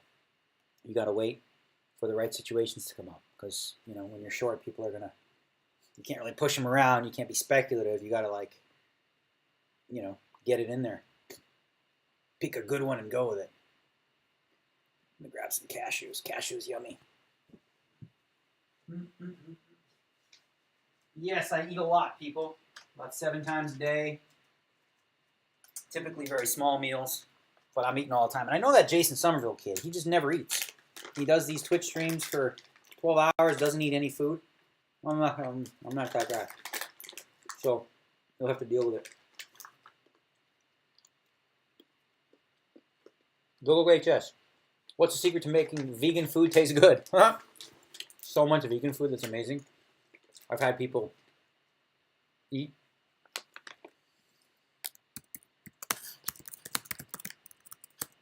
some of the food that my sister Joel cooks, and what happened here?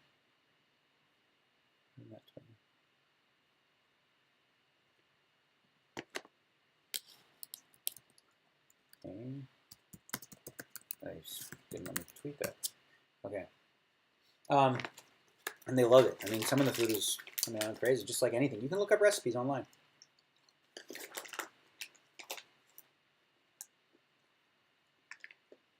OMG, Dajira Bieber asks if I can tell him what my biggest cash loss in a session was and my biggest win. Yeah. I lost 1.3 million one day years ago. Playing with Sammy Farha, Chip Reese. I don't know who else was in the game. I played for like 24 hours straight. I didn't go good. The day before, I won like 700,000. So that was my biggest win, biggest loss. Overall, a loss in that. I was playing PLO, really high stakes, 1,000, 2,000 blinds. You know, you can lose $1 million very easily. Many years ago. Yes, I love that someone, T-Song asks if I like the vegan selection to win. It's amazing. Oh, every restaurant at the Win, you know, you have regular food for everybody. But they also have a specific vegan menu for vegans on the back of at every restaurant. That way, you know, have people come to town. They want to eat what they want fish, they want this. So I can go with them and get something good myself and not just go, can I get a salad, hold the cheese, hold the bacon, hold the crouton, hold the dressing? Yeah, I mean, I get a baked potato, hold the sour cream, butter, chives, bacon. So,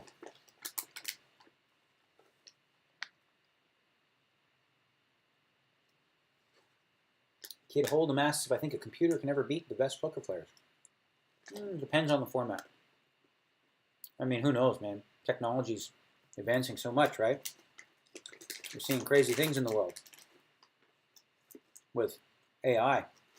I saw something crazy. Microsoft, recently they created a bot, like an AI bot on Twitter, to just interact with people.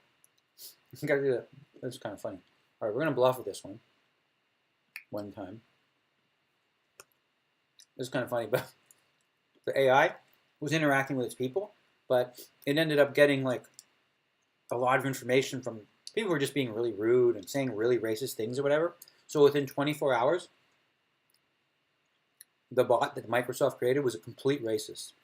Was like calling for genocide, all this kind of stuff. It was like so weird.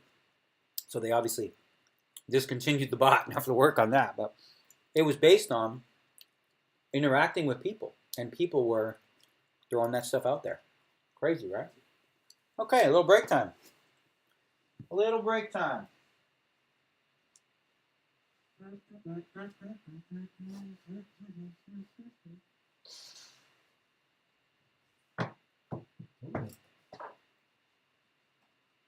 Yeah.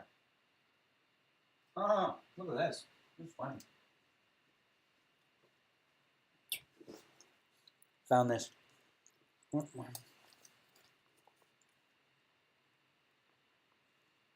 that? What the hell? Why is it? Which one am I on? Yeah, Natalie Portman.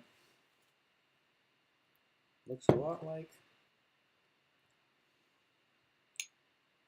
Where's it go? She's hot. Natalie Portman's a pretty girl. All right, where was I?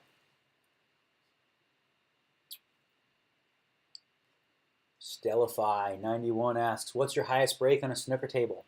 My highest is 67. Did you play money matches? I did play money matches back in the day. I'm not good anymore. But back in the day, I did break an 84. I fluked 2 balls. Fluke means got lucky, for those that are unaware. But I did. I broke 84. That's the highest I ever got. Never got to the century. I was never going to get much better unless I had to, worked hard. I didn't have natural. I was smart at the game. I wasn't really as good at potting as some of the better players, but I played smart. Jim C0722. As a poker dealer by profession, can I ask the biggest tip you've ever given a dealer? Oh, I've given him $1 plenty of times. How many times? Like on one time I even went crazy. I was like, you know what? Hey, bro, since this pot had 100,000 in it, you get $2. $2 I'll give you. You know what? Never mind. How about this? $1 million pot? I'll give you $4. Nah, I'm just kidding. I don't even know what the biggest tip is that I've ever given a dealer. But I used to. Well, I do when I can. When I go on during Christmas, I'll go to the casinos like Bellagio or Aria, and I give all the dealers, $20 or $25 each. They, and just kind of spread it around for Christmas, little bonus. It's always a good time to do it. It's a good one. I love this question. Yeah, I don't think this is politically incorrect. Wow, I guess yeah. Frankie B. New York City asks, F, Marry, Kill game was Sam Abernathy, Vanessa Selps, and Maria Ho. Okay. Vanessa's in the room, staying in the same hotel. Well, I'm going to say one because she's a very, very close friend of mine, and I could easily marry her. That's Maria Ho. Okay? I'm just going to leave it there. I don't want to get too politically incorrect, but she would be by far the easiest one for me to marry. And then you can pick the rest for whatever you think makes sense.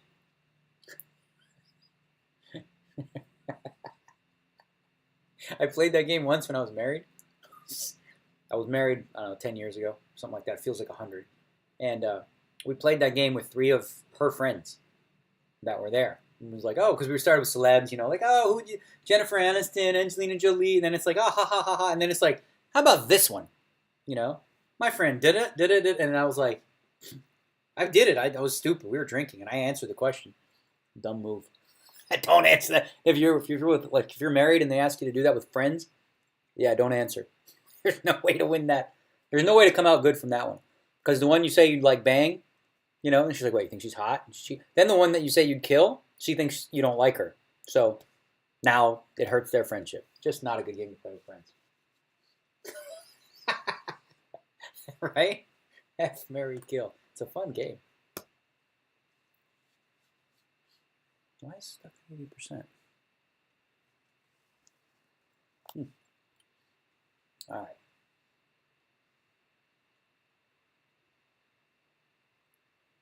Frankie B, New York City. Again, how did your high stakes and mixed PLO sessions at the Aria go last week? I wrote a blog about it. You know? I wrote a blog. Check the blogs on fullcontactpoker.com. Hang on, who's this? PokerStars have Daniel Negreanu on their team. Not very nice. Okay. My last 24 hand, my best hand was King 10. I lost my stack because it's what I do. Oh, I can rap. Did you guys know I can rap? Decent, too. Back in the day, they used to call me Kid MCD. I used to run different kind of rhyme, too, in Jamaica. I used to mess up a different kind of dialect, them. When we were speaking with my brethren, them from Jamaica. Not like different kind of hip-hop, but reggae style, you know what I'm saying? I have that. And I also learn how to do hip-hop rapping and different kind of thing, them. I have it down, see? If you don't know no Jamaican people, you might think me just talking different and different kind of thing. But me have not only the dialect, me have the lingo down. Me try and dumb it down for you so you can understand me. But them words, you have to understand that different in Jamaican than in just English. It's not a game of just, you know, chop up the words and different thing. You know what I'm saying?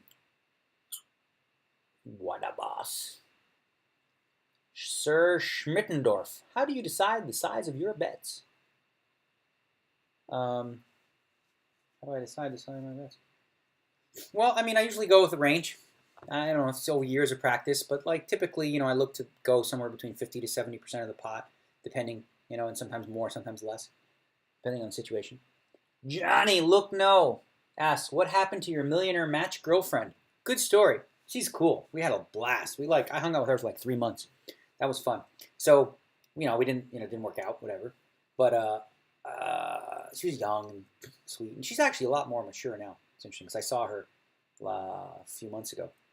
So she ended up dating another dude or whatever, and then she ended up a guy he plays for Philadelphia Eagles now.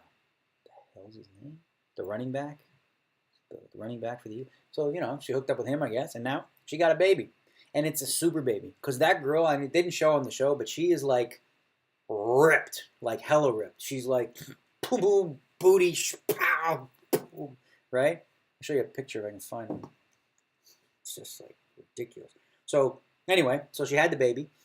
And she had the baby for, I don't know, it's like less than a year now, I think. And then apparently she met somebody else and she just got engaged. So good for her. Yeah, she's a very sweet girl. I'll show you these pictures of her. She's something else. She's a pretty girl. Let's see if I can find it. Nope, there's that one. Search. Yeah, let's see if we can find. She was blonde and now she's not. Instagram is such a crap app. You can't zoom in. You want to definitely zoom in. Show you the after pic of like 6 months after she had the baby. It's crazy. Just whoosh, ripped.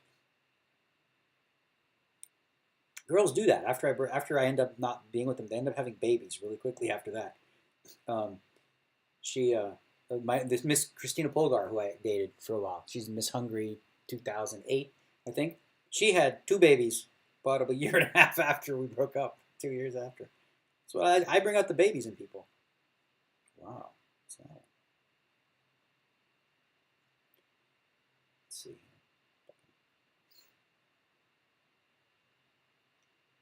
Yep. So you got baby.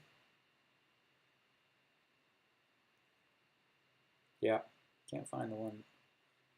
The baby's like a super baby. I swear it has it's ripped. It's already ripped. It's insane.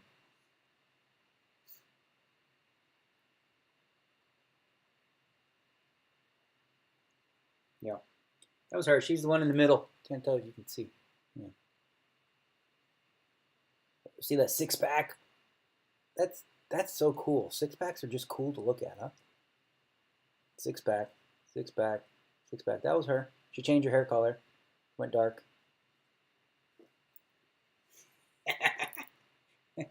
All right, what else we got in here? We got a lot of bad stuff in here too. I don't, can't see.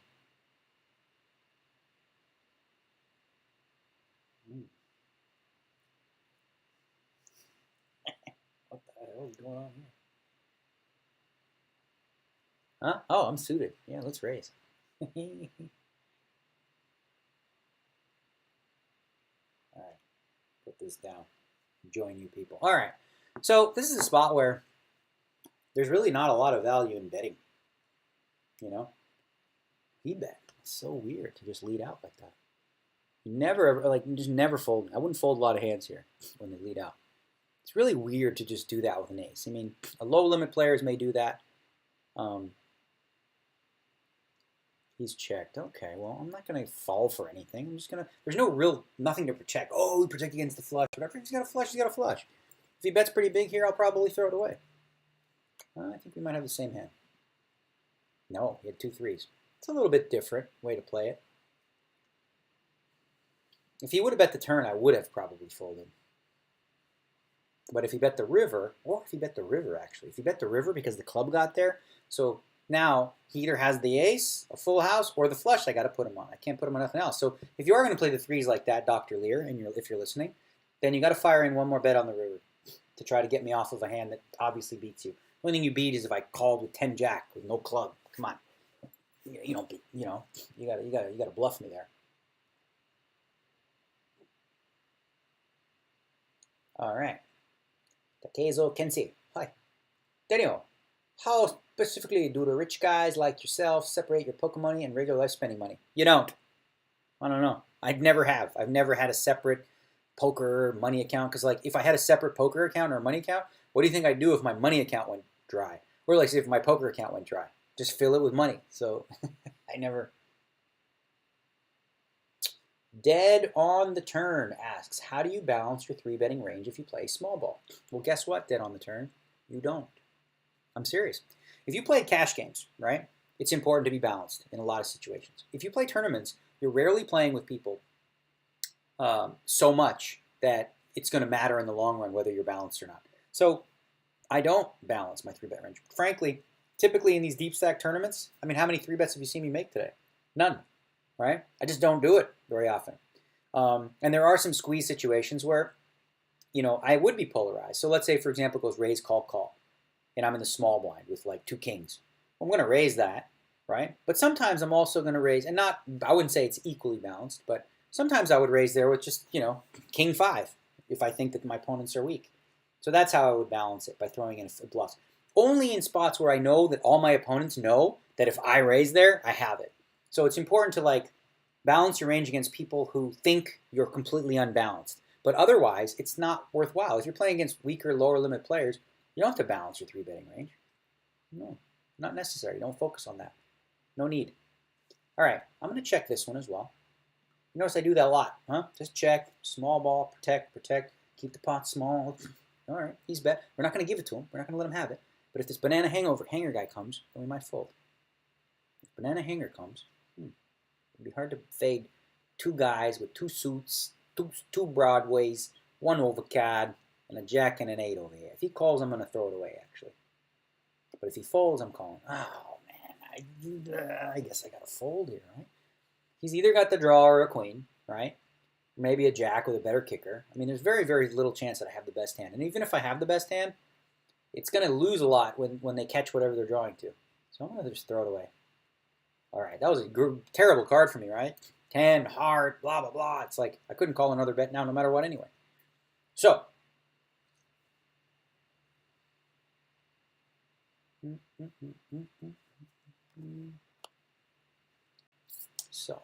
oh, well, he's betting 840. Now the odds of me folding the best hand there, like, what are the chances, right? There's just no way. I think I made a good fold. I would have made 2 bet. Hey, 2 bet. There's like a 3% chance I would have won. What are you gonna do, banana hanger? Banana hanger. Banana hanger.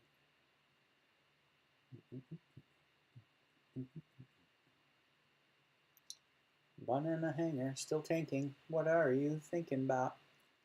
Seriously, bro? I hope you're just like internet connection problems because you're taking way too long. Oh, you took all the time to figure out it was 1782. You had to bet. Wow, that guy folded. Huh. Intéressant. Cette main. Intéressant. All right. Back to your questions. What's the highest game you played lifetime? Did you win?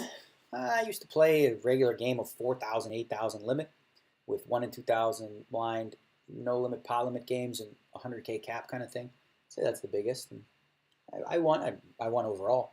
Had some losing sessions, but I won overall. When you played heads up against Isildur back in the days in Toronto, how did you feel? Was it tough? It was fun. So annoying. Right before I was playing Isildur in these heads up matches, because he had these challenges that were out. I wasn't on an online phenom, right? Especially heads up. But I was practicing so much. I was playing 4 tables against people, and I started to do really well. I was beating almost all of them. And then I played him in the first session. I ran so bad. He's good. Don't get me wrong. But I was like very, very unlucky in a lot of spots. And, he won. The second time we played, it looked like it was going to be the exact same thing. He just ran really good in the beginning, but ended up winning in the second session, just not as much. So I lost overall. But it was definitely fun. My heads-up game got really good. And then, right around that same time is when Black Friday happened.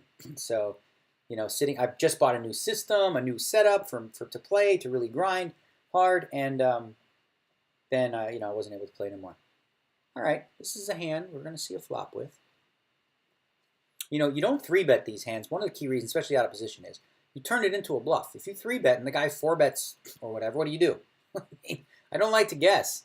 So, I don't like to guess like that. These kind of guessing games I don't mind playing. I'll check and I'll call, right? So when I call, he knows I've got something. I could have 3 9s, I could have aces, I could have kings, I could have a lot of hands. Or I could have just made 3 8s. Now we check. Now I hope he has an overpair. But that's typically what happens. It goes check, check. Now let's hope he bluffs it. Now this is interesting. I could bet the 3 8s here. But I think if he's got anything over better than a 9, he will bet. And also this gives him an opportunity to bluff if he wants to. And if he bets, I'm not going to raise him.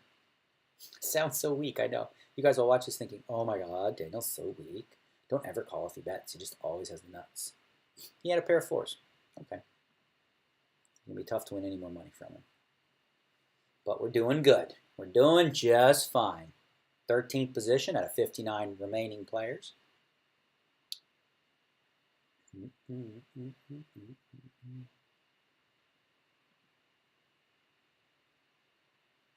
Okay. Been following. No.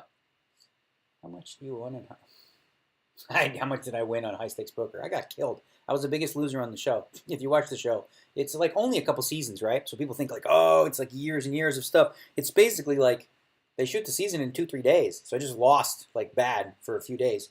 And I think overall I was by far the biggest loser on the show. But I had clearly the most coolers, more than everyone else combined. White Messias, do you consider yourself under the top 10 poker player nowadays? Under? What do you mean? I'm good, bro. I'm really good at this game. You kidding me? I have a lot of confidence, I'm sure there's some formats for sure. Like if I was going to play Limit Hold'em against all the geniuses now, and that used to be my bread and butter, I'm sure they're much better because the game's close to solved. But if you put me in an 8-game mix, put me in no limit tournaments, I'm very, very confident that I will succeed in those types of formats. Online, heads up, no limit hold'em online, probably not in the top 10 for sure. But I certainly would feel. I think now too that they've gotten even better than when I was playing. Obviously I was playing in 2011, the heads up games and against the best now then. But from what I'm hearing, they're infinitely better now. Partly because in those environments they're using a lot of tracking software, which allows them to collect data on you and then basically develop game theory optimal strategies that make it very difficult for you to win. So unless you're doing the exact same thing. And as much as I love that kind of stuff, I'm at a stage of my life where that's not my passion. You know, I live a balanced life. I come here to do this weekend, but after that, I'll be home. I won't be playing much poker at all.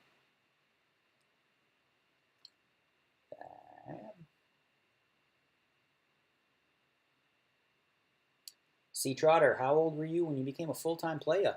I was always a player, son. You know what I'm saying? Just playing a different game. No. All right. We are in position. Remember I talked about these hands being almost the same as 7/8 suited. This could be like a nice multi-way pot.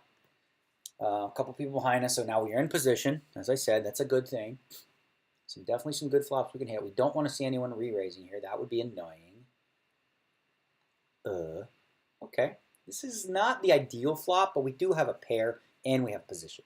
So if it goes bet call once again, you don't want to play. You don't want to be the third wheel in a spot like this. But being one of two is okay. So he's bet the flop. Into two people, you have to expect he's got a little bit of better hand than normal, than if it was just one person. But he definitely has a hand like ace queen, ace king enough with just a club that it's worth calling once, getting 3-1. All right, now we've got a gut shot straight draw and a pair. He might check here. I think I would expect him to check. He's checked. All right, now I'm going to bet because I think I have the best hand. That's why I'm not betting for. I'm not betting to bluff him. You know, I'm betting, and if he check raises, obviously I'm just going to fold. I'm betting also to protect my hand. If he has ace queen with the queen of clubs, I'm going to make him pay to try to draw. Oh, mother! I'm going to find you, Shady Ant 04. See, this is where the bet is bad because I don't know the guy enough. He might just be doing this with the ace of clubs alone. But I can't call. Good hand, bro. Oh, I'm so pissed. I'm going to get you for that one. I'm going to tell him that too.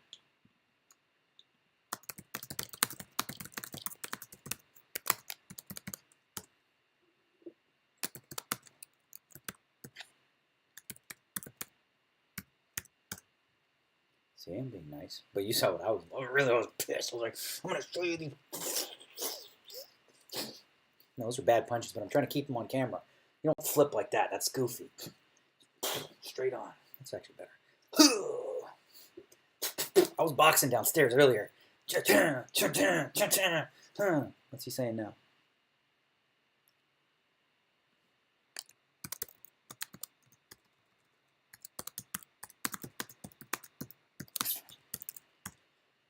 I am in New Jersey. Yes. All right.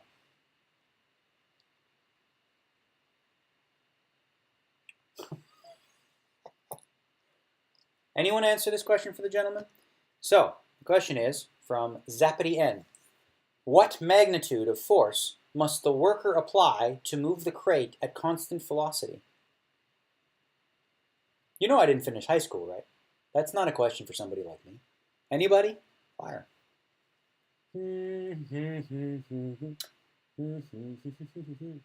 Medins LV, what's the biggest prize money I won in a tournament?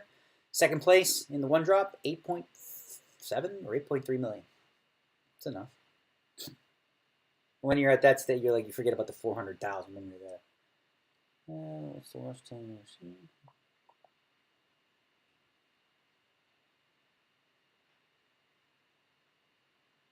Okay, Zen626. Hey, Daniel. Could you please speak a bit about your opinion on the future of online poker? Keen to hear if you're optimistic or not.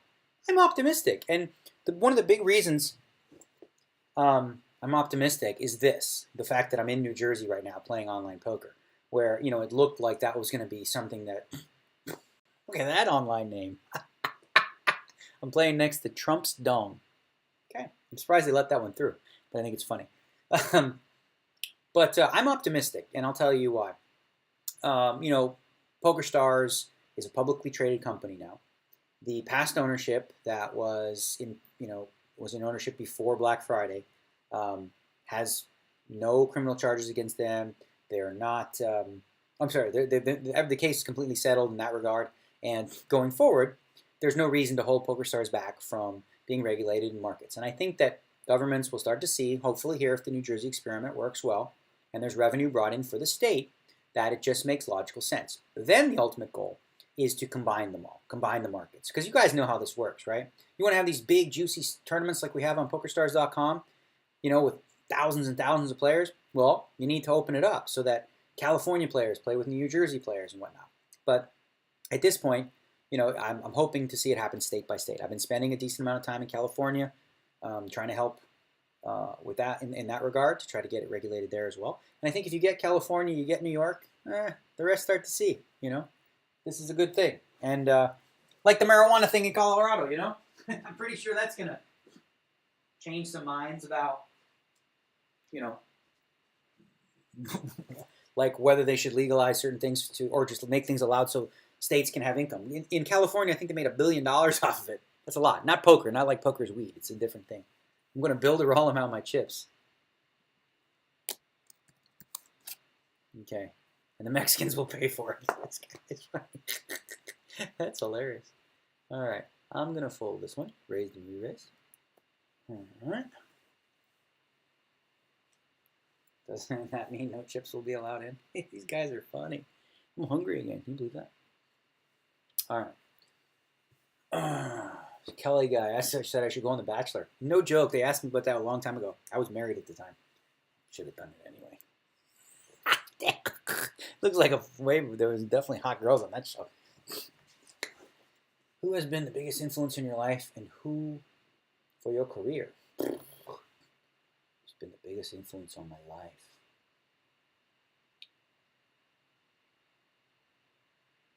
My parents. Duh, right? Yeah, my parents, man. My parents taught me what it means to be outward focused, generous, easygoing, accepting, all those good things. European values, I guess you'd call it.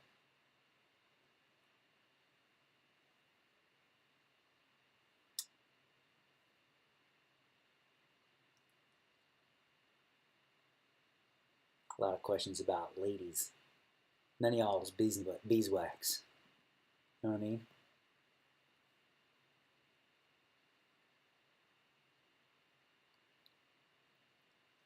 Best Hands has asked, do you think you'll ever get sick of poker?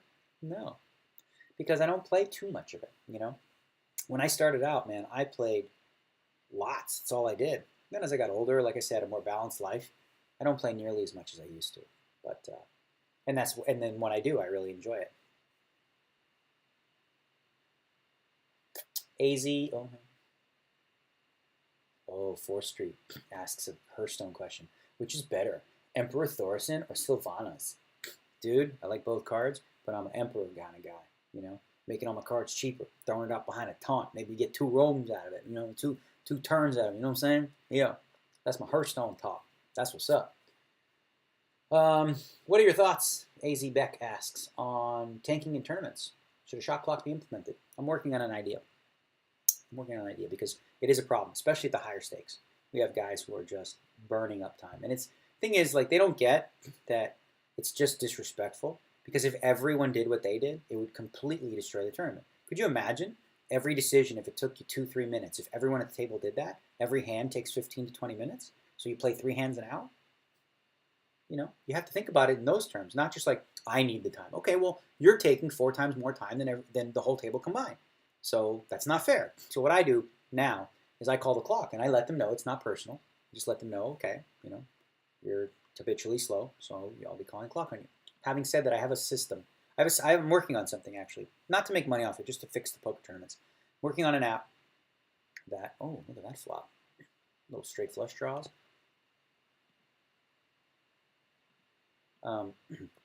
Working on an app kind of thing that could be used to create kind of like a, all right, we want to fire this 3 streets. Call him this flop. So he has something, right? Now this is a hand that's good enough where if he check raises, I could call. But I'm gonna just check back and try. What? You could bet there, but I mean, if he check raises, I'm putting myself in a really bad spot because he's only got 80. Well, with the stack size the way that they are, kind of put myself in a bad spot if I get raised. If we're way deeper, I would bet, actually. If we're way shorter, I would bet. But there's kind of an awkward stack size. Huh. What was I saying? Oh, about the shot clock thing. So I have an idea. I think sometimes people are kind of nervous or afraid to play in a tournament with a 30-second or a minute shot clock. So I don't think that's the solution, because The problem isn't people taking, long. It's just the guys who take 45 seconds every hand to fold.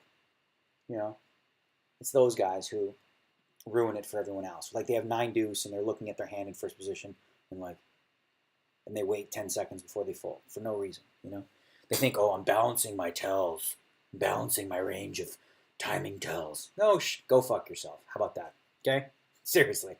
For lack of a better term, I couldn't think of a better word than that. So, bleep. But I mean, enough's enough, right?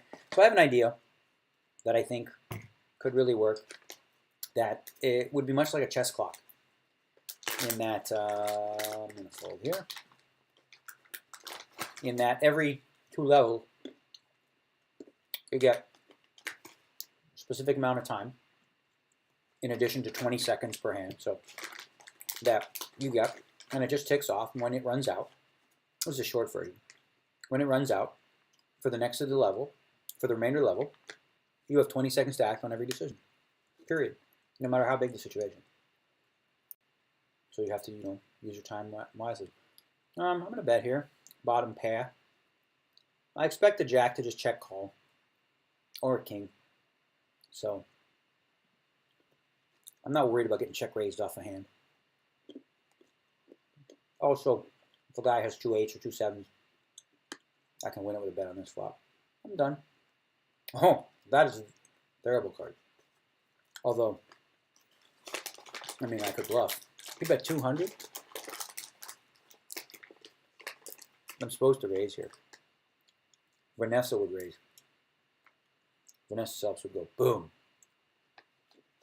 Pound it. What will I do? Play like a wimp. Take it. So you're supposed to raise it. I don't know.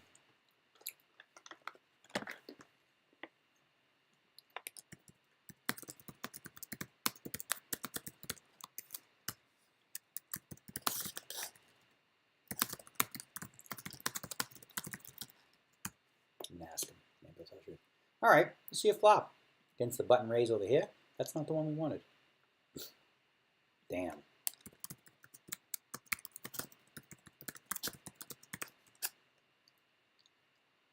Oh, he would have re-raised. Haha.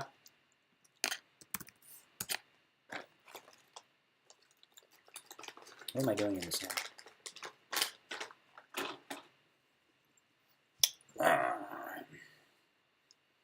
Pair of trees.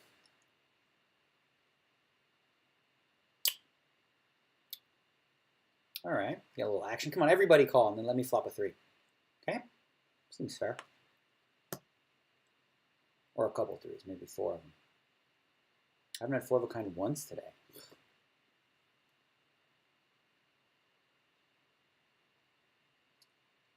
Now we're at S. Do I play Magic the Gathering at all? Never played it once. But I'm aware that it's similar to Hearthstone.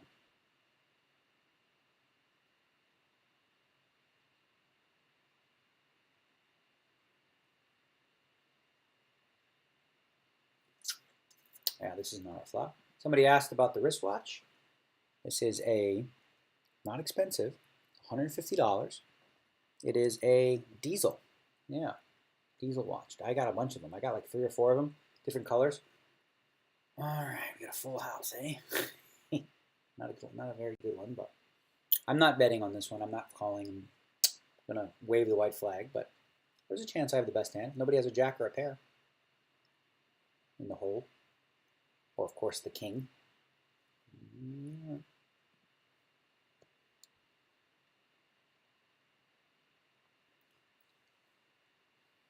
Who did your makeover? You really changed style from a few years ago. Looks great. Who did the makeover? I did. I did. The gym. And also I moved my hair. I got moved hair from there and put it over here. And then I, grew out the scruff a little bit.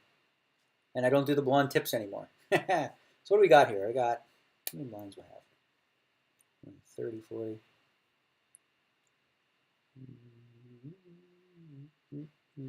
Case could be made to just jam it right here. But I'm going to call. I think we're deep enough.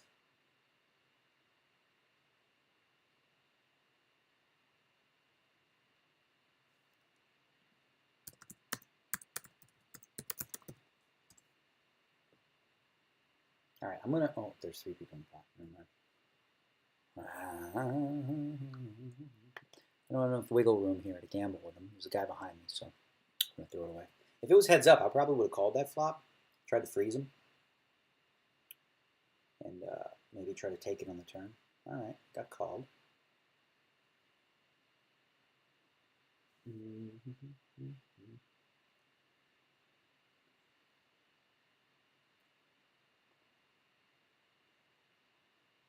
Glenios, do you have some general tips for late stage tournament play? I'm new to tournaments that come from cash. It seems to go wrong in the later stages. Well, you're gonna have to. You realize later, everyone. Ooh, what was that? He made a flush, huh? The other guy have ace king. I would have went broke. If I see, that's a spot where if I would have re-raised, ace king comes, I go broke. So I'm still in. Where if I would have moved in, I'd be out. Small ball, bro.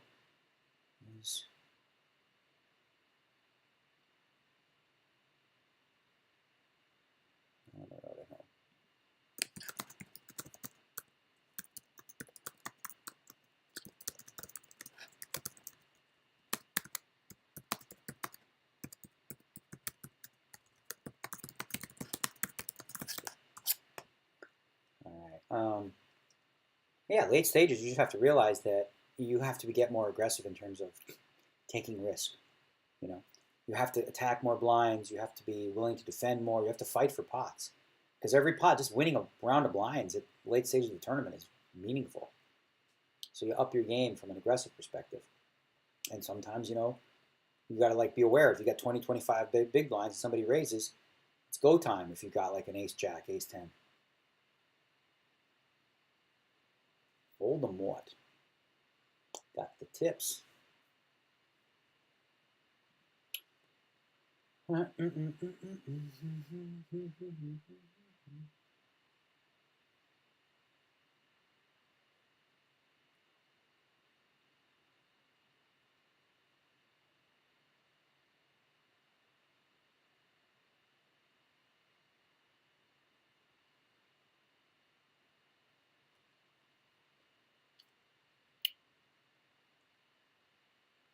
What's this say? The shit out of people way deep down. I'm a nice person. Okay. Might saw the guy. What? What happened? Well, he didn't say nothing bad. All right, let's get aggro.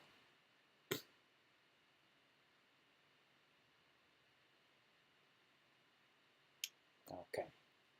Where was I? Taylor Swift again, man. She's always bugging me, man. She's always blowing up my phone. My mama don't like you and she likes everyone. What's a better line than that, right? What is the meaner thing you could say to a girl than that? It's so funny. All right, we got 3,000, 6,000. All right, gonna raise it up again.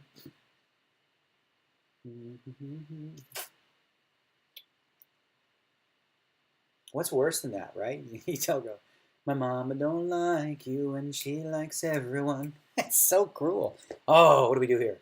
Take the freebie or take control of the hand? I'm going to take the freebie and get the club, and now we might just go berserko. Although, no, we're not going to go berserko. We're going to call a bet if they bet. All right, I'm just going to call and try to hit it. Although a case could be made to just ship it right here. No, I don't. But will they really believe I had a flush draw and check the flop? Probably not. What will they fold? I'm not going to fold. Call. Nothing. But it was cheap. Only lost 500.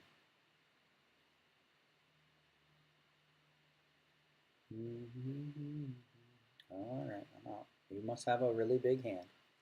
There's no way he's bluffing. Right, I have the ace of clubs. So what hand does he turn into a bluff there? None. He's got me. So again, the small ball keep this in. We're not doing great, right? Because we didn't catch a couple of those hands, but with the sevens, with this, but we're still in it with a chance to win it.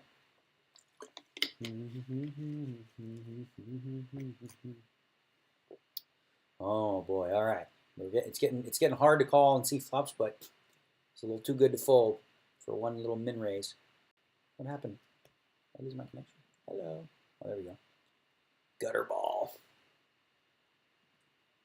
Checkity, checkity. Come on, banana hanger. Let's have a free card. Let me have a 7 of spades. One time. Come on, yo. Help me out.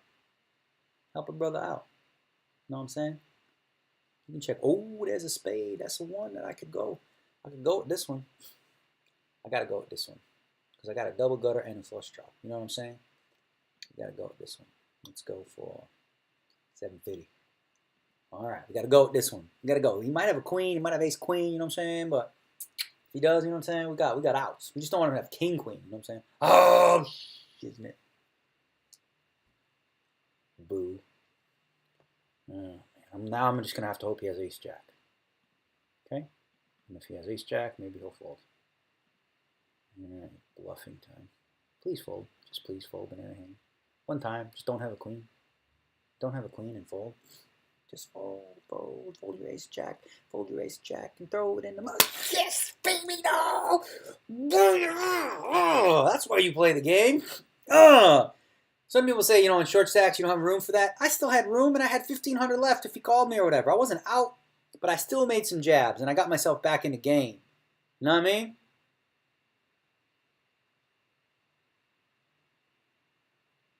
Reading the chat. That was big. He probably had exactly ace jack. You guys realize that, right? Sick read. I'm going to say banana hanger, ace jack.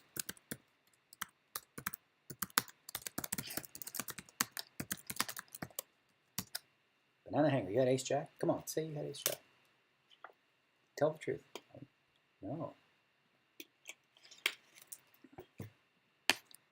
And that's what I had you on. My mama don't like you and she likes everyone. Oh my God. So Taylor Swift just asked again. She's like, honey, will you come to Australia and spend more time here? And we can do some lessons and maybe interact with our fans. Taylor, I mean, seriously. You're starting to get annoying. Like, you're that girl now. You're just constantly up my, I'm working here. Can't you tell I'm working? Just chill. Text me later. Oh. He did have jack high, though. Jack high, really.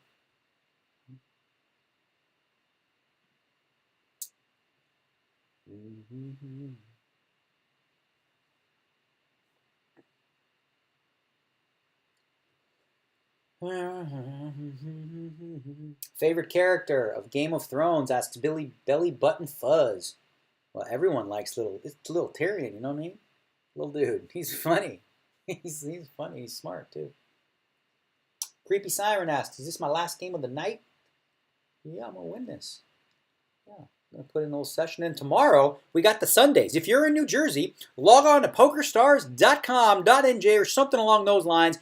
Get yourself signed up. Create an account. You can join me in the high roller tomorrow. It's a $500 buy-in. If you're not quite the high roller stakes yet, you can play for as little as $10, maybe even $5. We've got all stakes for all comers. So if you're in New Jersey or if you're close by, come on and join us this Sunday. That's in Hoboken, New Jersey, here on PokerStars. Whatever.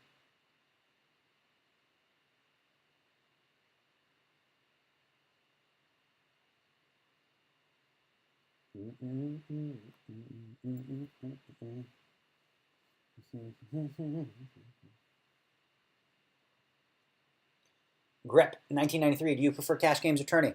I prefer big stakes tourneys and really mixed game, fun, high stakes cash games. I've been playing a little bit lately again in Bellagio and Aria. I'm playing in some high stakes poker games. I'm up a little bit on the year. I have a goal of playing 200 hours. I've played about 50 already. And I'm up about, my goal is to win 250 minimum, 250,000. I've won 109,000 so far. And so, we're ahead of schedule and we're doing good. And I've been enjoying myself, playing a lot of different funky games. If you don't play all the different funky games, guys, you should try them. They're fun. We got Badoogie on here. We got Stud, Stud 8. East Coast, a lot more Stud, Stud 8 better. I wish that caught on more because they're beautiful games. A lot of guys who play No Limit Hold'em, when they try to transfer to other games, the one game that always gives them the most trouble is Stud. Because there's not this easy handbook of like, do this, do this, do this. Everything is so dependent upon so many variables. The up cards, how many suits are out, what position are you in, where are you stealing from, you know, all this kind of stuff, and there's so many variables. It's very difficult. And you're supposed to chase a little more. You're supposed to take the worst of it.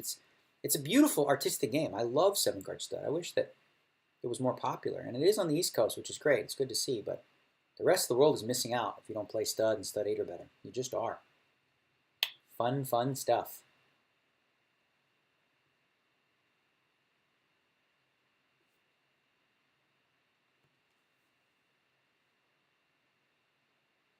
Tajaman says you're a Leaf fan, right? Oh boy. Again, this is a positional thing. Ace Jack, right? If I was going to play it, I got to play for it, whatever. Because this plays pretty poorly post flop. I'm going to fold because there's 1, 2, 3, 4, 5, 6 people to act behind me. This guy's raising from early position. What do you think he's got? What do you think Patterson's got? Right? He's got to have something. Maybe he has ace queen, ace king. Maybe he has a good pair. Or maybe he has nothing. But if he does, there's a bunch of people behind that could. And it's just not a hand that I'm like, oh yeah, I've got ace jack. I do this a lot now. You notice that? I'm proud all of a sudden. Whatever. A guy who was skinny his whole life, now he's got boobs and arms. Of course I'm going to show off a little bit. Give me a break. No, we don't have enough money to play this one right now. I'm going to have to throw that away. Throw that away. So Chaman asks, what do I think of the new team of youngsters in Toronto? Okay, hockey, real quick. We are going to have a team in Las Vegas, so I will be supporting that team. I am born and bred in Toronto.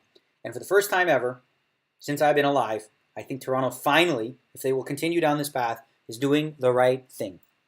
The organization is ranked in the top 6 now in terms of youth and youthful talent. We got William Nylander, we got Mitch Marner, we got Jeremy Bracco, we got a whole bunch of young guys who are coming up in the system, and we've gotten rid of the idea of trying to compete now. So we're going to get another high pick. Maybe this kid Austin Matthews. Now you can build a nucleus. Now you'll get free agents later down the road. But build a nucleus first. Look at the good teams of today. Chicago Blackhawks, they sucked. They got Taves, they got Kane, they got Seabrook, they got Keith. They drafted well. It's all about drafting high picks and well. They got a lot of picks coming up, so they're going to suck this year. They're going to suck next year. They got a great coach, and it seems like Brendan Shanahan is doing the right thing. So I'm optimistic that 3-4 years down the road, maybe not not next, but I tell you what, not next season. Season after that. No, yeah, but 3 years from now, they could be legitimate, like a Florida Panthers kind of team right now who's doing well. Team that's I don't like mediocrity, and in order to become great, you have to first be willing to suck in most sports nowadays, except baseball, which is stupid because there's no salary cap. Okay, we've got a pair of kings. These are good cards.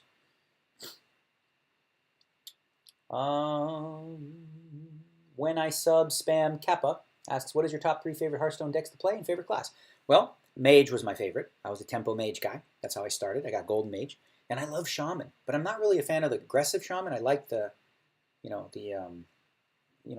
like the mid-range Shaman, but it doesn't really win anymore, I guess. So let's go 1,000. Let's go 750. I would bet like 900 there or something. But anyway, so yeah, and then also now I've been playing Druid, because Druid seems to make a lot of sense for my style. I like to play okay, I'm going to check this back and give him a free card, just in case he has an 8 also. Oh, that's a terrible card. It's going to cost me a lot, because I can't value bet as much anymore. I don't know if I'm going to even bet. It's so stupid the way this hand played out. Guess I should have just bet the turn.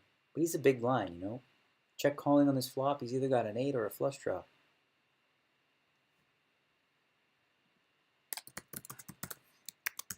If I bet, will you fold? He asks. 250. All right, I'll just call this time. I don't know what's going on. He bet the 250. Okay, see? Now, you guys don't laugh. Why wouldn't you raise with kings? What am I going to get called by? If he's bluffing, he's not calling anyway. And if he has an 8 or a flush, I'm dead. So there's no sense. Y'all learning anything? The whole thing you should be learning from watching me play is don't go crazy.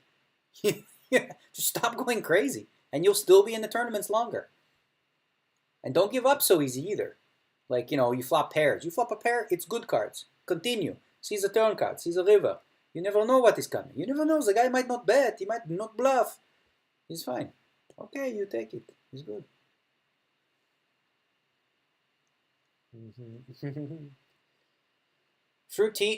best fruit tea with peanut butter, apple or banana. I don't eat peanut butter.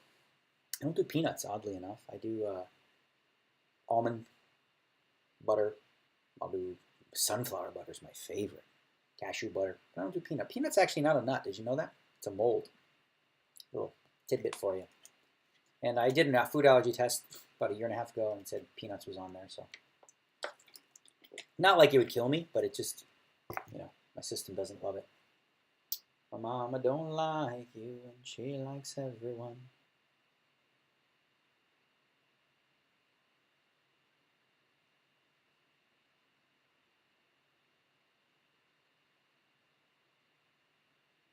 Okay, we got too much money raised. Can't play. See, this was, if I had more chips, deeper, like I love this hand. It's just, it's too expensive. I said, like, I don't want to put 10% of your stack in. That would be like way more than 10. That's like closer to 20. So we done. Folding the 7-8 suited. Good starting hand. But you can't play it for 1,400 when you got 8,000. He went to BC. Screw Bracco. What's wrong with Bracco? Jeremy Bracco. I got him in my. I'm in a fantasy league and I drafted him, so that's why I'm like hoping little Bracco, makes it big. If you know Jeremy Bracco, tell him I got him in the pool. Took him in the second round of a junior draft.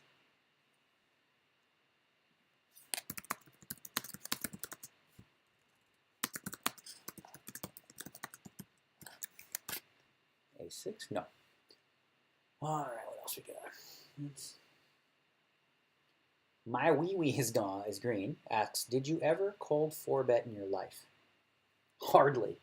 I rarely do it, but I have. I did it in the main event, probably more than over the 6 days. I think I did it 4 times. I think 3 of the times I had ace king, and the 4 other time I had ace jack.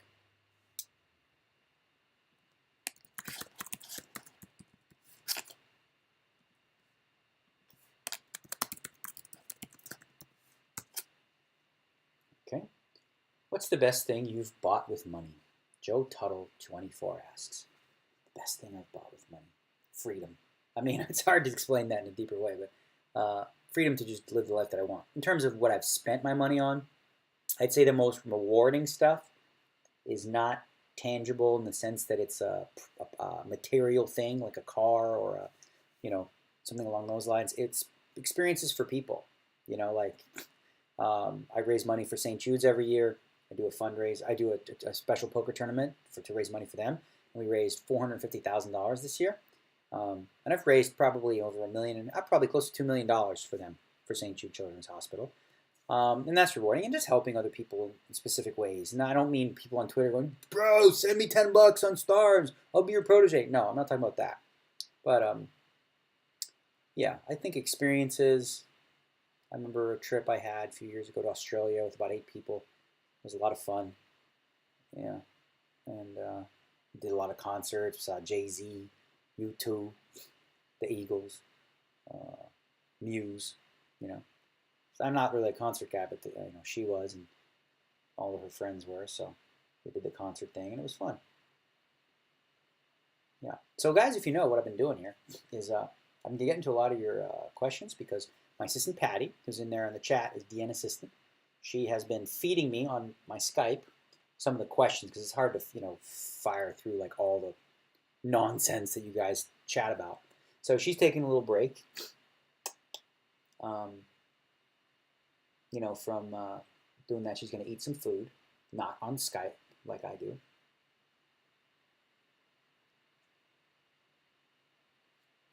So, yeah, I'm going to take a little bit of a break from the questions, and I'm going to look at this tournament for a minute. Okay, 67 players. So how did we do here in terms of, we got 90 entries. Late registration ends in 11 minutes. So the guarantee is 10K prize pool. So right now there's a little bit of an overlay. There's 91 players, but I'm guessing that it'll probably get, the overlay will actually, there won't be an overlay, I don't think, but maybe. Let's see what else we got going on. Right now, let's see what's going on in the lobby. Play some cash later. Let's see. Late reg. What's that? Prize pool $500. Good to see so many people. Oh, wow, the free roll. We got check this out. There's a free roll tomorrow, 5 p.m. If you guys want to join, it's the We Are in New Jersey free roll. And there are now, the prize pool is $25,000. First prize is $5,000. It's a free roll. There's currently 2,300 players already registered for that, which I think is pretty cool, right? Yeah, free money. Well, what? Sunday high roll. Sunday special. Ooh. I'm looking at the tournaments for tomorrow. We got the $200 Sunday special. That starts at, I'm going to play those tomorrow. What do we got here? A raise, call, everybody call. I hate this hand. It's not a very good hand. But we're in the big blind. It's a little cheaper than it would be otherwise. And we're going to see the flop. And that's not the one we wanted. Yeah, that hand doesn't really play well out of position against two callers with a raise. But, again, it's a little too good to fold with all that money out there. Especially in this, situation where we really kind of need to hit a good one. And I don't mind blowing 600 to try to take a flop if it means I could put myself in a better situation in the tournament in terms of trying to win it. A lot of people play short stacks, I think, poorly in the sense that they wait too long. Or they feel like, oh, I only have 22 big blinds. I can't waste this one big blind or two big blinds. No, your chances of winning the tournament, if you have 22 big blinds or 20 big blinds, is virtually the same. But if you have a hand that plays really well post-flop, let's say a pair of fours, for example, if you catch the 4, right, you're going to go from 20 to like almost always, if you flop a set, you're going to win, like a very high percentage of the time. And you probably double up a lot, and you are going to double up a lot of times. So now you go from 20 big blinds to 45, 50, or maybe more. And you do it with very little risk because you get your money in a very, very high percentage situation. And some people don't take that chance because they say, oh, I am too short. No, you're in the right position to do it. Not check 10. I'm not going to play it in the small blind. Okay, well, I'm looking at these tournaments tomorrow. We got a depositor free roll, another 5K prize pool.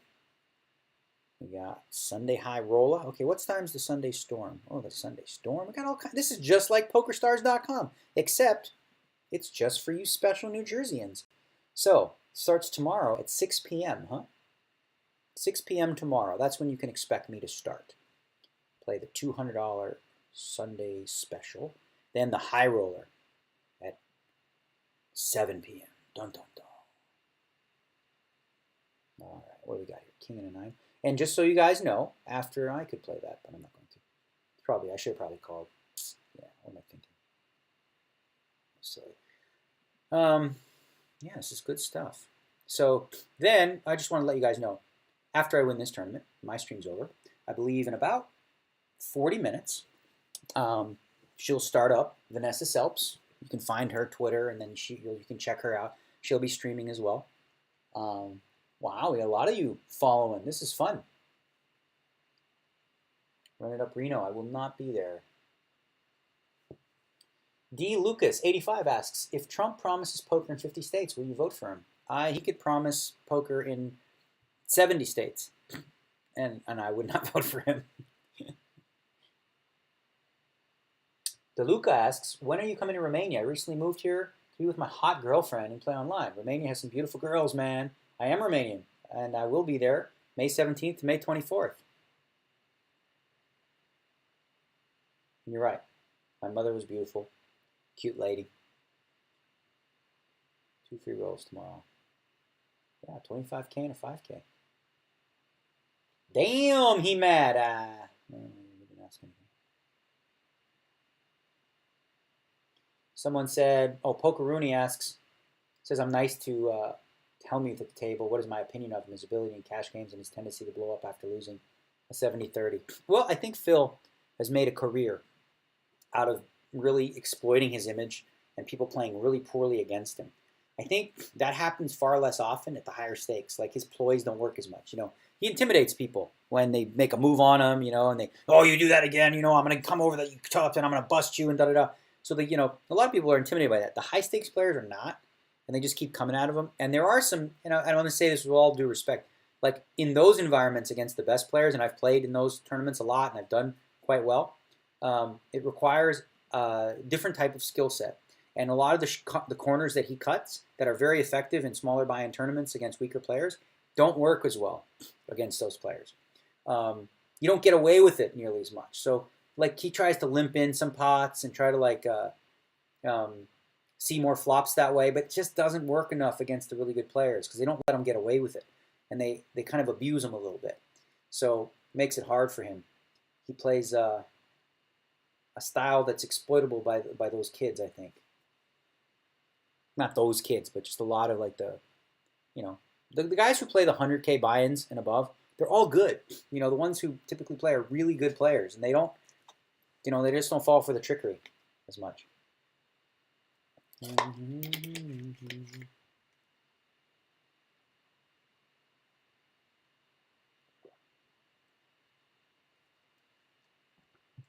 King Jack offsuit.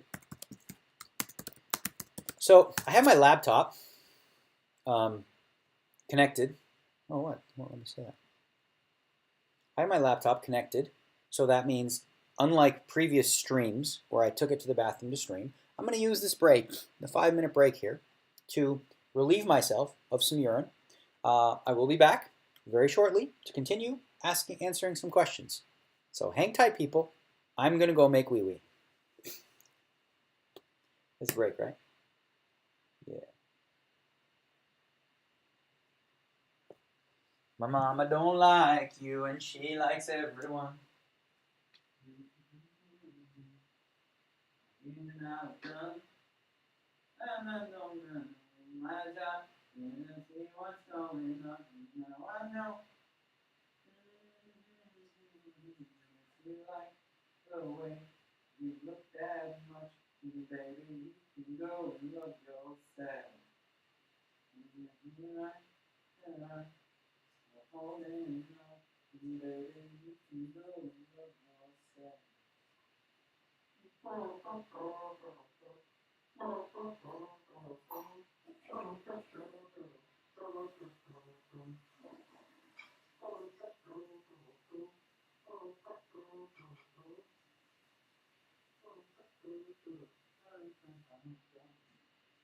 And if you like the way... Okay, let's order some room service, because I'm hungry.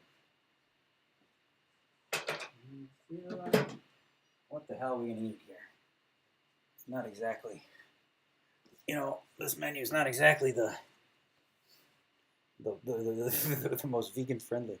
I'm going to try to find something that I can make with... Usually what I do is I'll look for sides, See if I can put together a meal with like different sides.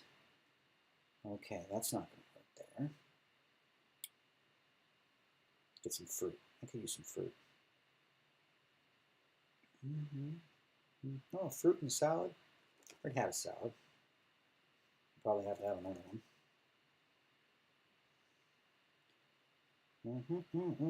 Oh, good. That could work. Got potatoes. All right. All right. How do we do this here? All right.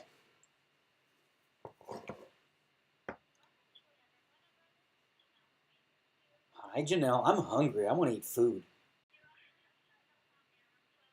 Yes. It'll be me. Just me. All alone, by myself, in a room. I've been in this room all by myself all day. Are you sad for me? Okay. Yeah. So you have a fruit plate, right? But you get cheese. I don't want the cheese. What's on the fruit plate?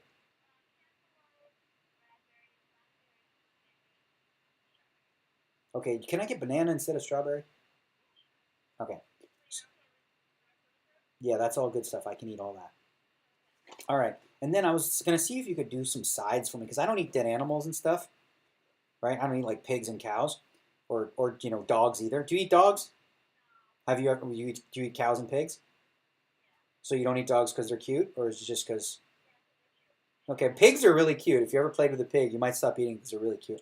Um, can I get like? Do you guys have like rice? No rice. Okay, that's okay. I have some up here. How about these sautéed mushrooms? What do you sauté them in? Okay, I'll get some sautéed spinach mushrooms, roasted asparagus, and the roasted potatoes. Yeah, basically. That's what we're doing. Roast potatoes. Yeah, that'll do the trick. I think that'll do the trick. And then, yeah, no, that'll do. You have like you have bottled water. like Fiji or anything? How is it really smart? Like it makes me smart because I'm really smart as is. I'm like pretty much a genius. I'm like, yeah. No, but I'm like really smart. I don't want it to mess with my brain because I'm like, next level smart. So, but I'll try it. As long as yeah. Do you drink it? Okay. Did you finish high school?